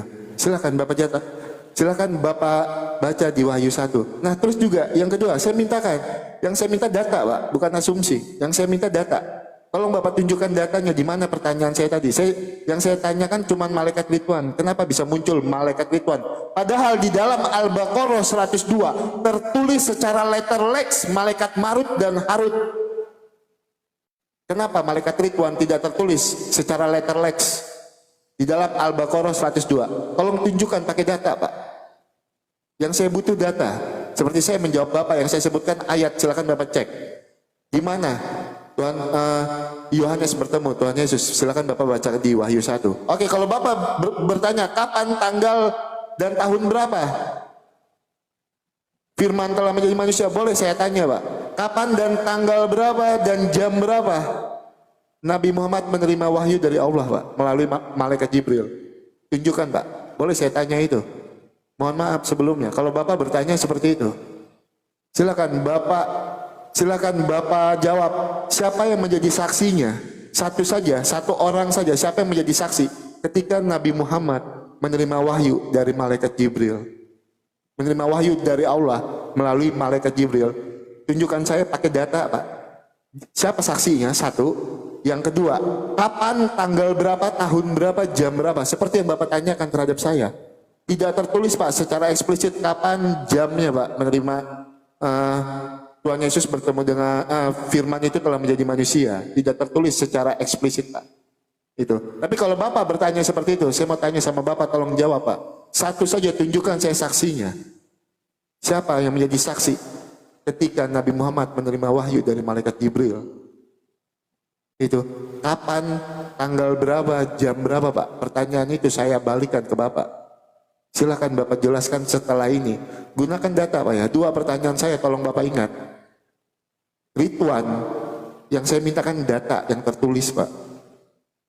Sedangkan di dalam Al-Baqarah 102 tertulis secara letter lex malaikat Harut dan Marut. Kenapa malaikat Ridwan yang wajib diketahui 10 malaikat di dalam iman Islam tidak tertulis secara letter lex? Tolong Bapak jelaskan itu menggunakan data. Itu yang pertama. Dan yang kedua, saya sudah jawab secara jujur pertanyaan Bapak tadi. Yang kedua yang saya tanyakan Pak, satu saja sebutkan saksinya ketika Nabi Muhammad menerima wahyu dari malaikat Jibril. Tanggal berapa, tahun berapa, jam berapa? Silakan Bapak jawab itu dan saya minta pakai data Pak ya. Dijawab itu.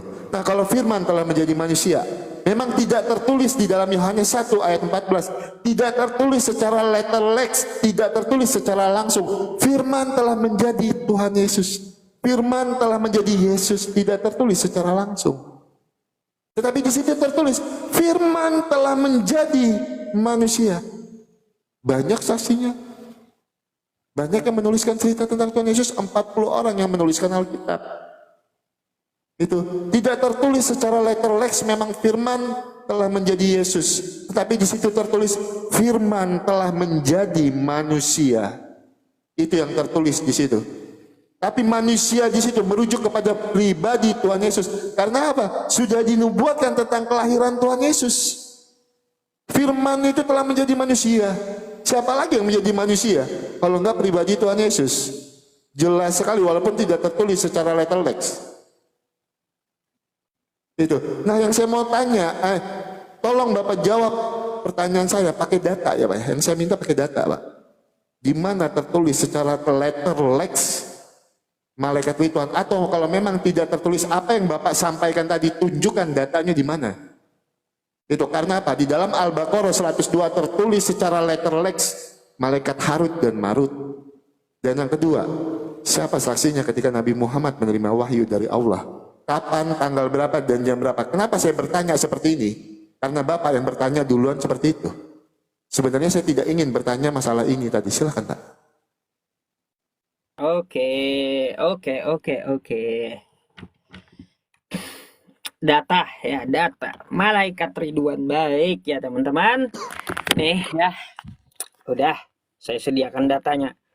Ya itulah teman-teman ya, kalaunya kita cuma ngomong dalil tidak kita tunjukkan meskipun kita hafal, maka kita disebut tidak berdata. Gitu ya pasti ya. Tapi nggak apa-apa ya. Saya bilang udah dari Atsar Sahabat ya. Nih ya. Nih, mari disebut di dalam beberapa atsar ya, tapi lemah statusnya. Ibnu Qayyim rahimahullah berkata, Allah Subhanahu wa taala telah menamakan pembesar para penjaga surga adalah Ridwan. Tuh datanya ya. Tuh datanya. Jelas ya. Anda bisa tuh ya. Anda bisa melihat di dalam Al-Hadi Al-Arwah juz 1 halaman 76. Nah, tuh data tuh. Ya. Untuk masalah siapa Nabi Muhammad Shallallahu alaihi wasallam. Oh ya, satu lagi nih. Nih, satu lagi tentang masalah malaikat Ridwan. Benar nggak seperti penjabaran saya? Nama ini pecahan dari kata ridho. Sama kan dengan penjabaran saya tadi. Meskipun saya kagak lihat teks gitu. Sama. Ya. Itu udah dijawab tuh ya. Ada datanya. Jadi saya itu ngomong selalu pakai data. Meskipun saya tidak menampilkan datanya atau ketika saya mengucapkan sebuah kalimat dalam bahasa Arab, itu pasti ada. Baik di Al-Quran maupun hadis. Ya, saya dapat tunjukkan apa yang saya ucapkan. Dan saya dapat memahami apa yang saya ucapkan. Gitu cara diskusi yang betul. Ya. Nah, berkaitan tentang kapan nih Nabi Muhammad menerima wahyu pertama kali di dalam Gua Hira? Jelas tanggalnya ada. 17 Ramadan, nuzulul Quran. Kan kayak gitu. Jelas gitu. Setidaknya tidak ada waktunya, jam berapa, yang jelas hari, tanggalnya ketahuan. Kan kayak gitu ya. Yang jelas hari dan tanggalnya ketahuan. Kapan terima wahyunya? Nah, sekarang kita tanya, kapan hari dan tanggalnya Yohanes lihat firman jadi manusia? Coba, kapan itu terjadi? Tanggal berapa? Hari apa? Coba, terserah mau pakai tahun Masehi ke, ya, atau mau tahun Hijriah ke, ya, silakan. Kapan Yohanes itu melihat? Ya, kagak usah deh waktunya jam berapa, kagak usah, ya. Tapi kapan Yohanes itu hari apa dia melihat firman jadi manusia? Kapan itu? Ya, kalau Anda tanyakan kapan Nabi Muhammad terima wahyu, jelas saya jawab, ya, waktu 17 Ramadan ketika nuzulul Quran. Itulah pertama kali Nabi Muhammad terima wahyu di dalam Gua Hira. Ada tanggalnya. 17 Ramadan. Tahunnya ada. Ya. Di sekitar tahun 600 Masehi. Ada tahunnya gitu. Ya. Nah sekarang firman jadi manusia ini tahunnya tahun berapa, tanggalnya tanggal berapa. Terus saksi. Saksi kalau kita melihat ke pengadilan tuh ya Bang ya, bukan cuma saksi mata, tapi ada juga saksi ahli, ya. Terus saksi apalagi itu banyak ya di sidang itu saya nggak ngerti. Kalau kita melihat siapa saksinya, sebelum Nabi Muhammad umur 40 tahun saja ketika beliau ikut pamannya berdagang di Syam. Saksi pertama kali adalah pendeta Buhairah, ya. Belum terima wahyu tuh, tapi sudah ada yang mengakui Nabi Muhammad itu adalah seorang nabi. Terus yang kedua ya, ketika kejadian terima wahyu pertama kali di Gua Hira, siapa saksi ahlinya saat itu? Warokah bin Naufal. Ketika ditanyakan ke rumah Warokah bin Naufal, itu saksi ahlinya. Terus saksi kejadiannya siapa? Ya, Yesus aja Bang ya. Yesus aja terima firman kagak ada saksinya, nggak ada. Yohanes 17 nomor 8, Yesus terima firman kagak ada saksinya. Kata Yesus, 2 saksi udah cukup. Maka dari itu saya gunakan standar Anda 2 saksi udah cukup. Siapa saksinya yang menerima wahyu di Gua Hira itu? Pertama Allah Subhanahu wa taala, kedua malaikat Jibril, ketiga Nabi Muhammad sendiri. Terus saksi keadaannya siapa? Istrinya Nabi Muhammad, yaitu Khadijah. Nah, sekarang pertanyaan saya, ingat kapan Yohanes terima firman jadi manusia? Lihat firman jadi manusia. Coba itu dulu dah Anda jawab ya. Saya nggak mau tambah-tambah pertanyaannya, ntar pusing. Silakan.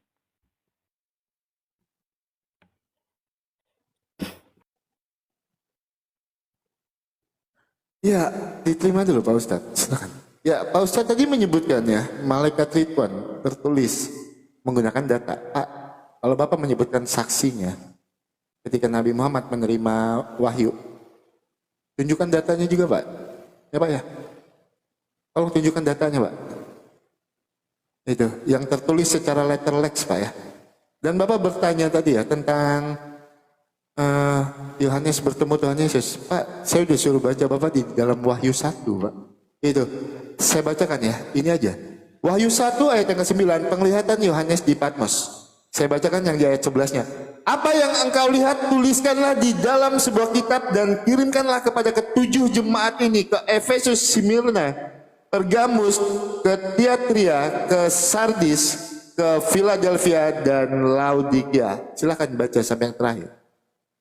Ada Pak, tertulis Pak. Itu kan saya bilang Pak ya, Alkitab itu ditulis oleh 40 orang yang menjadi saksi kedatangan Tuhan Yesus ke dunia. Itu. Saya tidak sebutkan 1-2 orang Pak. Itu.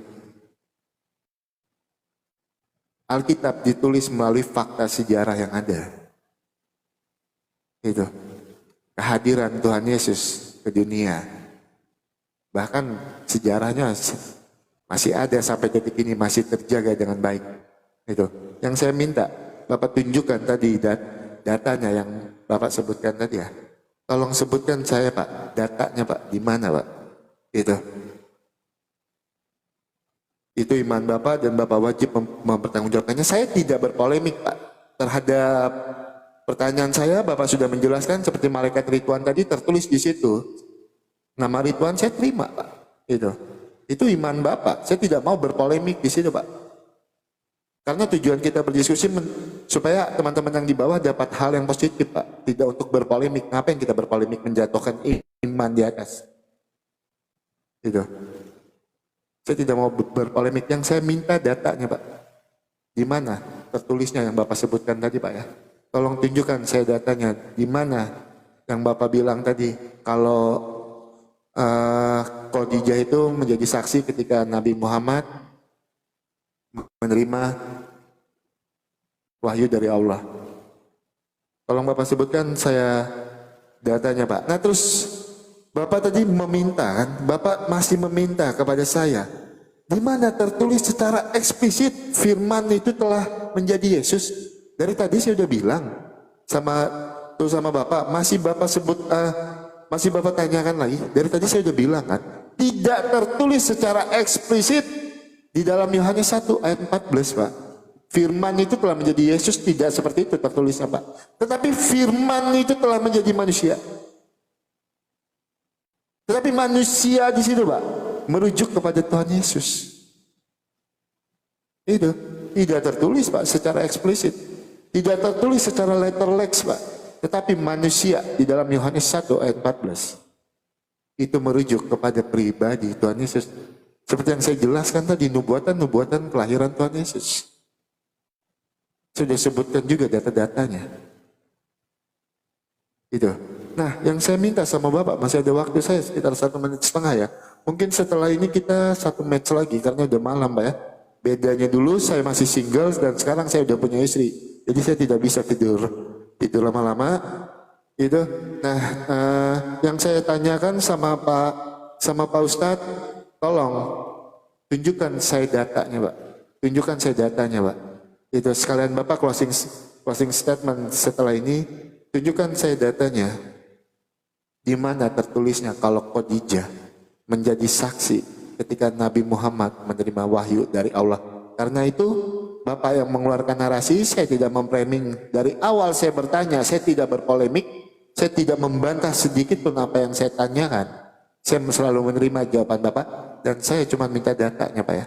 Saya cuma minta data di mana Khadijah menjadi saksi ketika Nabi Muhammad menerima wahyu dari Allah. Karena Bapak sendiri yang menyebutkan itu, Bapak yang wajib mempertanggungjawabkan itu, silakan tunjukkan saya datanya Pak ya.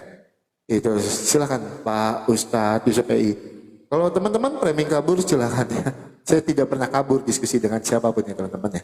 Itu. Tapi karena kebetulan ini juga masih beberapa hari kami menikah, jadi saya harus menghargai pasangan saya. Silakan Pak Ustadz. Baik ya teman-teman semuanya, ini tanggapan terakhir berarti ya. Saya hanya menunjukkan data, mungkin habis itu abang closing ya. Silakan langsung Pak Ustadz tuh closing aja. Nah, habis tunjukin data langsung closing aja Oh, Pak. langsung closing. Pakai aja waktu saya baiklah. tuh 2 Berarti menit Pak. ya. Pakai 2 menit waktu saya tuh, nanti saya closing statement cuma 3 menit. Silakan Pak. Oke. Jadi begini ya teman-teman semuanya, untuk masalah data ya, saya tidak mengatakan bahwa Khadijah itu melihat langsung malaikat Jibril, tidak. Tetapi beliau adalah saksi kejadian ya. Di sini dapat kita lihat di dalam hadis ini ya, tentang masalah penurunan wahyu. Awalnya turun wahyu kepada Rasulullah Shallallahu Alaihi Wasallam di Gua Hira ya, sampai beliau datang kepada istrinya, lalu dia berselimut. Nah, ini hadisnya banyak ya. Kalau saya menjelaskan 5 menit nggak cukup ya. Silakan Anda langsung buka. Yang penting saya menjelaskan apa yang saya ucapkan itu ada datanya. Oke? Nah, ini setelah wahyu pertama turun ya. Di sini ya banyak banget tuh ya, ceritanya panjang. Nah, tuh ya, sampai beliau dibawa ke Warokah bin Naufal oleh Khadijah ya. Jadi Khadijah ini bukan melihat langsung malaikat Jibrilnya, bukan. Tetapi saya udah bilang dia adalah saksi keadaan pada saat Nabi merasa ketakutan telah didatangi sebuah makhluk ya, sebuah makhluk ya di dalam Gua Hira itu. Jadi dia saksi keadaannya. Jadi Bang ya, terima wahyu itu bukan mau banyak-banyakan. Kalaunya banyak-banyakan satu keluarga atau satu rumpun itu namanya mau kondangan Bang, bukan mau terima wahyu. Ya, contoh abang dengan istrinya dengan anaknya, itu kalau mau pergi bukan terima wahyu, tapi mau kondangan. Ya, gitu Bang. Maka dari itu tolong diperhatikan. Ya, abang, coba lihat Nabi Musa terima wahyu, adakah banyak-banyakan? Siapa saksinya? Nggak ada. Yesus di Yohanes 17 nomor 8, segala firman yang engkau berikan kepadaku telah kusampaikan kepada mereka. Apakah Yesus banyak-banyakan juga sama muridnya? Lihat firman turun. Apakah seperti itu? Kagak. Siapa saksinya Yesus terima firman? Nggak ada ya. Jadi seperti itu, namanya terima wahyu itu pasti pribadi antara Tuhan dengan utusannya. Kalau mau satu keluarga itu namanya kondangan. Ya Bang ya. Bang, gini aja tanggapan akhir saya kepada Anda ya. Sebagaimana yang saya sampaikan kepada Anda tadi ya, saya telah menunjukkan kayak gini Bang ya. Nih Bang. Nih. Saya minta tanggapan akhirnya sebelum Anda closing nanti ya. Momen penerimaan wahyu itu terjadi pada tanggal 17 Ramadan tahun 610 Masehi. Ya. Nah, coba firman jadi manusia itu kapan? Yohanes lihat kapan? Tanggal berapa? Coba tahun berapa? Ya. Ini terima wahyu pertama kali 17 Ramadan tahun 610. Yohanes lihat firman jadi manusia itu tanggal berapa dan tahun berapa? Nah, tolong Anda jawab tentang masalah itu Bang ya. Mungkin itu saja yang saya sampaikan kepada Abang sambil closing ya teman-teman. Terima kasih menyimak sampai selesai ya live streaming saya dengan Abang ini. Semoga menjadi penambah wawasan serta edukasi untuk kita semuanya ya. Dan saya berterima kasih juga untuk abangnya ya, karena beliau juga pengen istirahat. Ya namanya pengantin baru pengen cepet-cepet tidur lah ya kayak gitu. Jadi Bang ya, terima kasih atas diskusinya. Tolong tanggapi sekalian closing statement juga ya. Mungkin saya akan tidak ada bantahan lagi setelah ini. Hanya saja saya mendoakan kepada orang-orang di luar agama Islam, semoga mereka melihat atau menonton video ini menjadi jalan hidayah bagi mereka. Ya, jadi seperti itu. Dan mohon maaf kalau ada kosakata yang kurang berkenan ya Bang ya. Kita biasalah dalam berargumentasi kan susah ya. Susah, kita harus mengontrol ini, mengontrol itu kan. Ya, tolong dimaklumi tentang masalah itu. Jadi saya mohon maaf kalau ada kosakata yang khilaf atau salah ya, dan saya juga berterima kasih kepada abangnya ya. Ya, semoga kedepannya kita bisa mewacanakan tema yang lain. Silahkan di DM saja, nanti inbox aja saya. Mungkin saya mau bahas kepada abang mengajukan sebuah tema tentang masalah kosakata Alkitab tadi ya. Terus kosakata Rasul beserta data-data diambil oleh pihak Kristen dimasukkan ke keagamaannya. Nanti mungkin saya akan atur melalui DM-nya, Bah. Dan tolong mungkin abang bisa tanggapi tentang masalah tema itu nanti. Oke, syukron jazakumullah untuk di tempat abang dan tempat saya ya teman-teman muslim. Kita lihat closing statement dari abangnya. Saya langsung saja closing statement. Ya, terima kasih. Ya, assalamualaikum warahmatullahi wabarakatuh.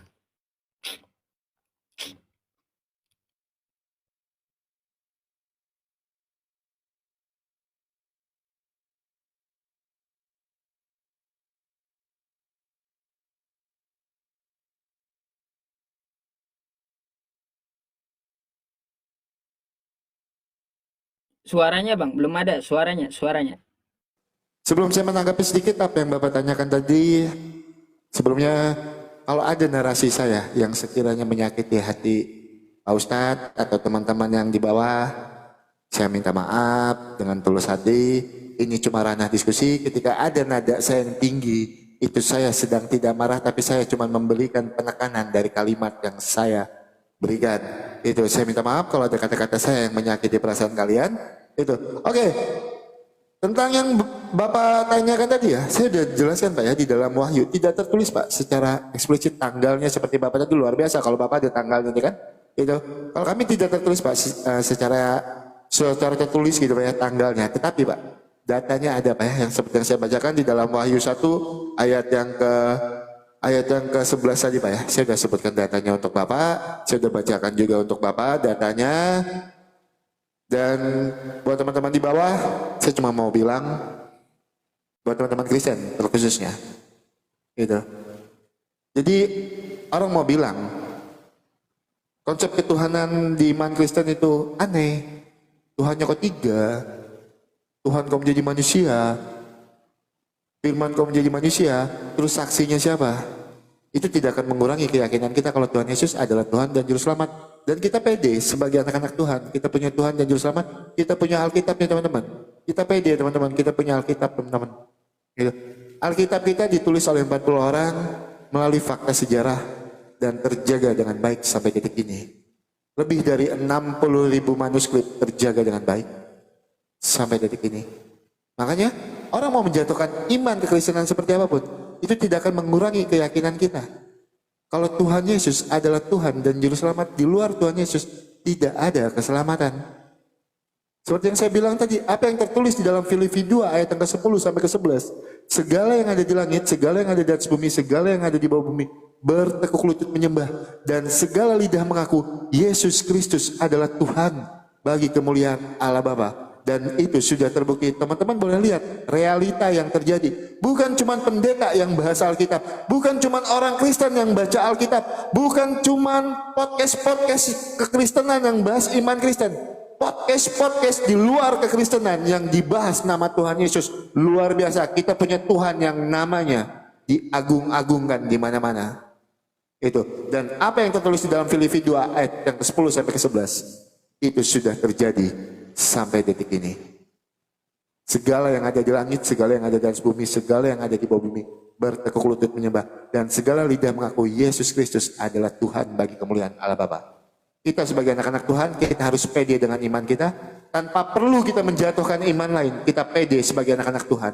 Makanya saya pribadi ketika saya lab sendirian, saya tidak pernah bahas iman orang. Saya tidak bahas iman lain. Karena apa? Saya pede dengan iman saya pede dengan Alkitab. Saya pede, saya punya Tuhan dan Juru Selamat. Itu, di luar Tuhan Yesus tidak ada keselamatan. Yohanes 14 ayat yang ke-6, akulah jalan kebenaran dan hidup, tidak ada seorang pun yang dapat datang kepada Bapa kalau tidak melalui aku. Jadi buat teman-teman Kristen, pede kita sebagai anak-anak Tuhan, tetap menjadi berkat bagi orang-orang di sekitar kita, terus tetap mengikuti ajaran Tuhan Yesus, kasihilah musuhmu dan doakanlah orang yang menganiaya kamu. Markus 13 ayat yang ke-13, jangan lupa, kamu akan dibenci oleh karena namaku. Kamu akan dibenci oleh karena namaku, tapi yang bertahan sampai pada kesudahannya, ia akan diselamatkan. Gitu. Kita akan dibenci oleh karena nama Tuhan Yesus dan itu tertulis di dalam Alkitab. Tapi yang kita cari apa? Keselamatan. Itu. Yang kita cari keselamatan, hidup yang kekal. Jadi orang mau bilang Tuhan kau manusia, Tuhan kau tiga. Itu sekali lagi saya tegaskan tidak akan mengurangi keyakinan kita sebagai anak-anak Tuhan. Kalau Tuhan Yesus adalah Tuhan dan Juru Selamat, di luar Tuhan Yesus tidak ada keselamatan. Kita pede sebagai anak-anak Tuhan, kita pede sebagai orang Kristen, kita punya Tuhan dan Juru Selamat, kita diajarkan kasih, kasihilah musuhmu dan doakanlah bagi orang yang menganiaya kamu. Terakhir saya mau bacakan Kisah Para Rasul 4 ayat yang ke-12. Dan keselamatan tidak ada di dalam siapapun juga selain di dalam Dia. Sebab di bawah kolong langit ini tidak ada nama lain yang diberikan kepada manusia yang olehnya kita dapat diselamatkan. Terima kasih Pak Ustadz Yusuf PI. Mungkin nanti kita akan DM-an ya, kita atur untuk tema masalah Alkitab itu ya. Oke, Pak Ustadz Yusuf PI. Itu selamat malam ya Pak. Kalau ada kata-kata saya yang menyakiti hati Bapak, saya minta maaf. Sama-sama Bang. Oke. Thank you ya. Ya, selamat malam Pak. Istirahat. Selamat istirahat. Ya teman-teman, saya cuma mau bilang itu ya buat teman-teman ya. Makanya kita sebagai anak-anak Tuhan, kita pede. Gitu. Kita punya konsep ketuhanan yang luar biasa teman-teman. Gitu. Makanya orang bilang konsep ketuhanan Kristen itu aneh, susah. Karena apa? Yang saya bilang tadi, dia cuma ingin menjatuhkan iman kekristenan. Dia cuma ingin mencari kesalahan-kesalahan iman kekristenan. Makanya susah. Dan dia membatasi kuasa Tuhan. Tuhan tidak boleh jadi apapun. Tuhan itu maha kuasa. Kita punya Tuhan yang maha kuasa. Tuhan bisa jadi apapun yang dia mau. Oke teman-teman, karena kita udah lama ya. Saya udah lama gak live diskusi. Jadi berapi-api kan. Ketika berdiskusi itu saya minta maaf kalau ada kata-kata saya yang menyakiti. Oke, kita doa dulu ya teman-teman ya. Sebelum kita mengakhiri, kita doa dulu. Sebentar teman-teman. Sebenarnya saya tadi ada galang dana untuk GPDI El Sadai. Cuman besok aja teman-teman ya. Untuk galang dana GPDI El Sadai untuk pembangunan teras depan. Besok aja, yuk kita bersatu dalam doa dulu. Cari hotel murah. Agoda. Unduh app Agoda hari ini. Sebentar teman-teman.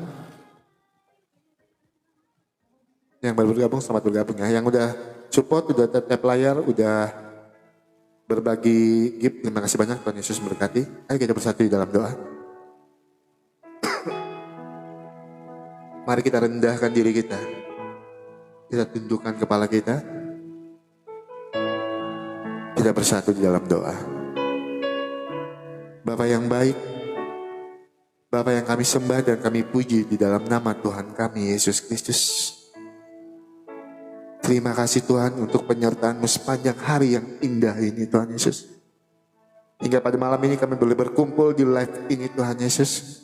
Kami boleh menjawab pertanyaan-pertanyaan dari orang-orang yang menjatuhkan iman kekristenan Tuhan Yesus.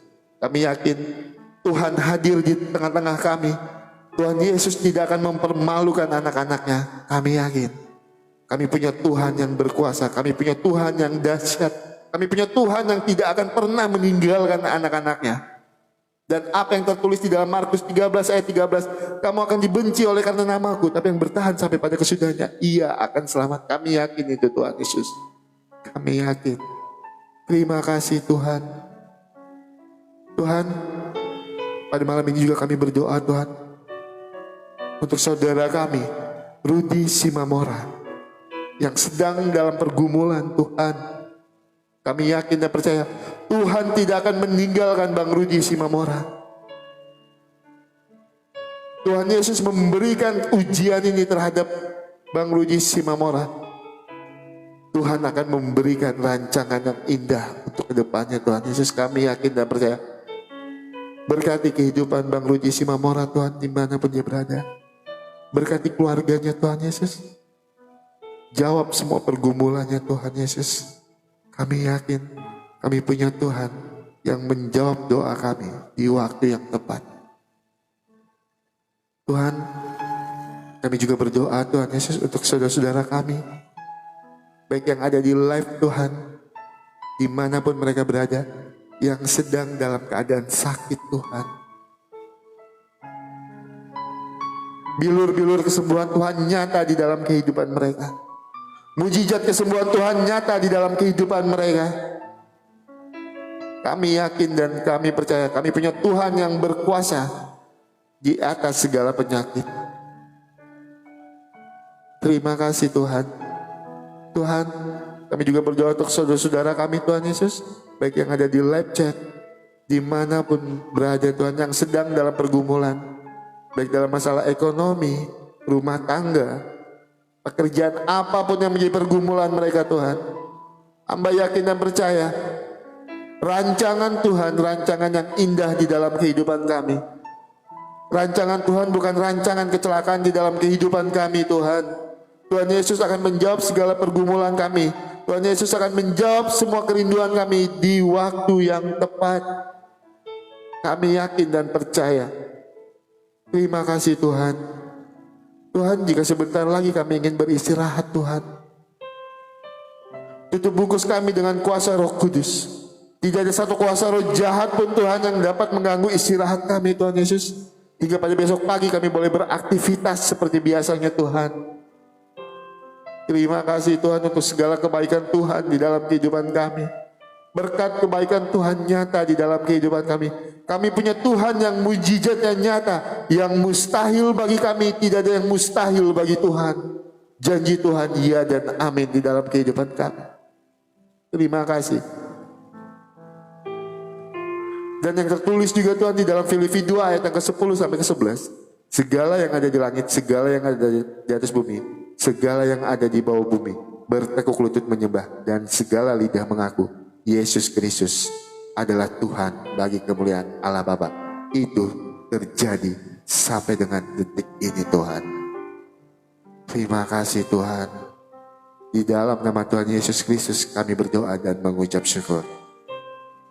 Amin. Amin teman-teman. Terima kasih banyak ya teman-teman ya, yang udah tap-tap layar, yang udah support, give. Terima kasih banyak. Satu pesan saya buat teman-teman semua, tetap menjadi saksi Tuhan di dalam kehidupan kita. Di luar Tuhan Yesus tidak ada keselamatan. Kita pede sebagai anak Tuhan. Sama yang paling penting ya teman-teman ya, jangan menghujat iman lain, jangan menjatuhkan iman lain. Berdiskusilah secara beradab, bertanya iman lain, jangan kalian tafsirkan iman lain. Ya teman-teman ya, itu kita pede sebagai anak-anak Tuhan. Oke teman-teman, selamat malam. Tuhan Yesus memberkati. Hidup untuk Kristus, mati adalah sebuah keuntungan. Shalom, selamat malam. Tuhan Yesus memberkati. Bang Rudi, terima kasih banyak. Cukup Bang Rudi, sebelum saya op. Terima kasih Bang Rudi. Tuhan Yesus memberkati, selamat malam.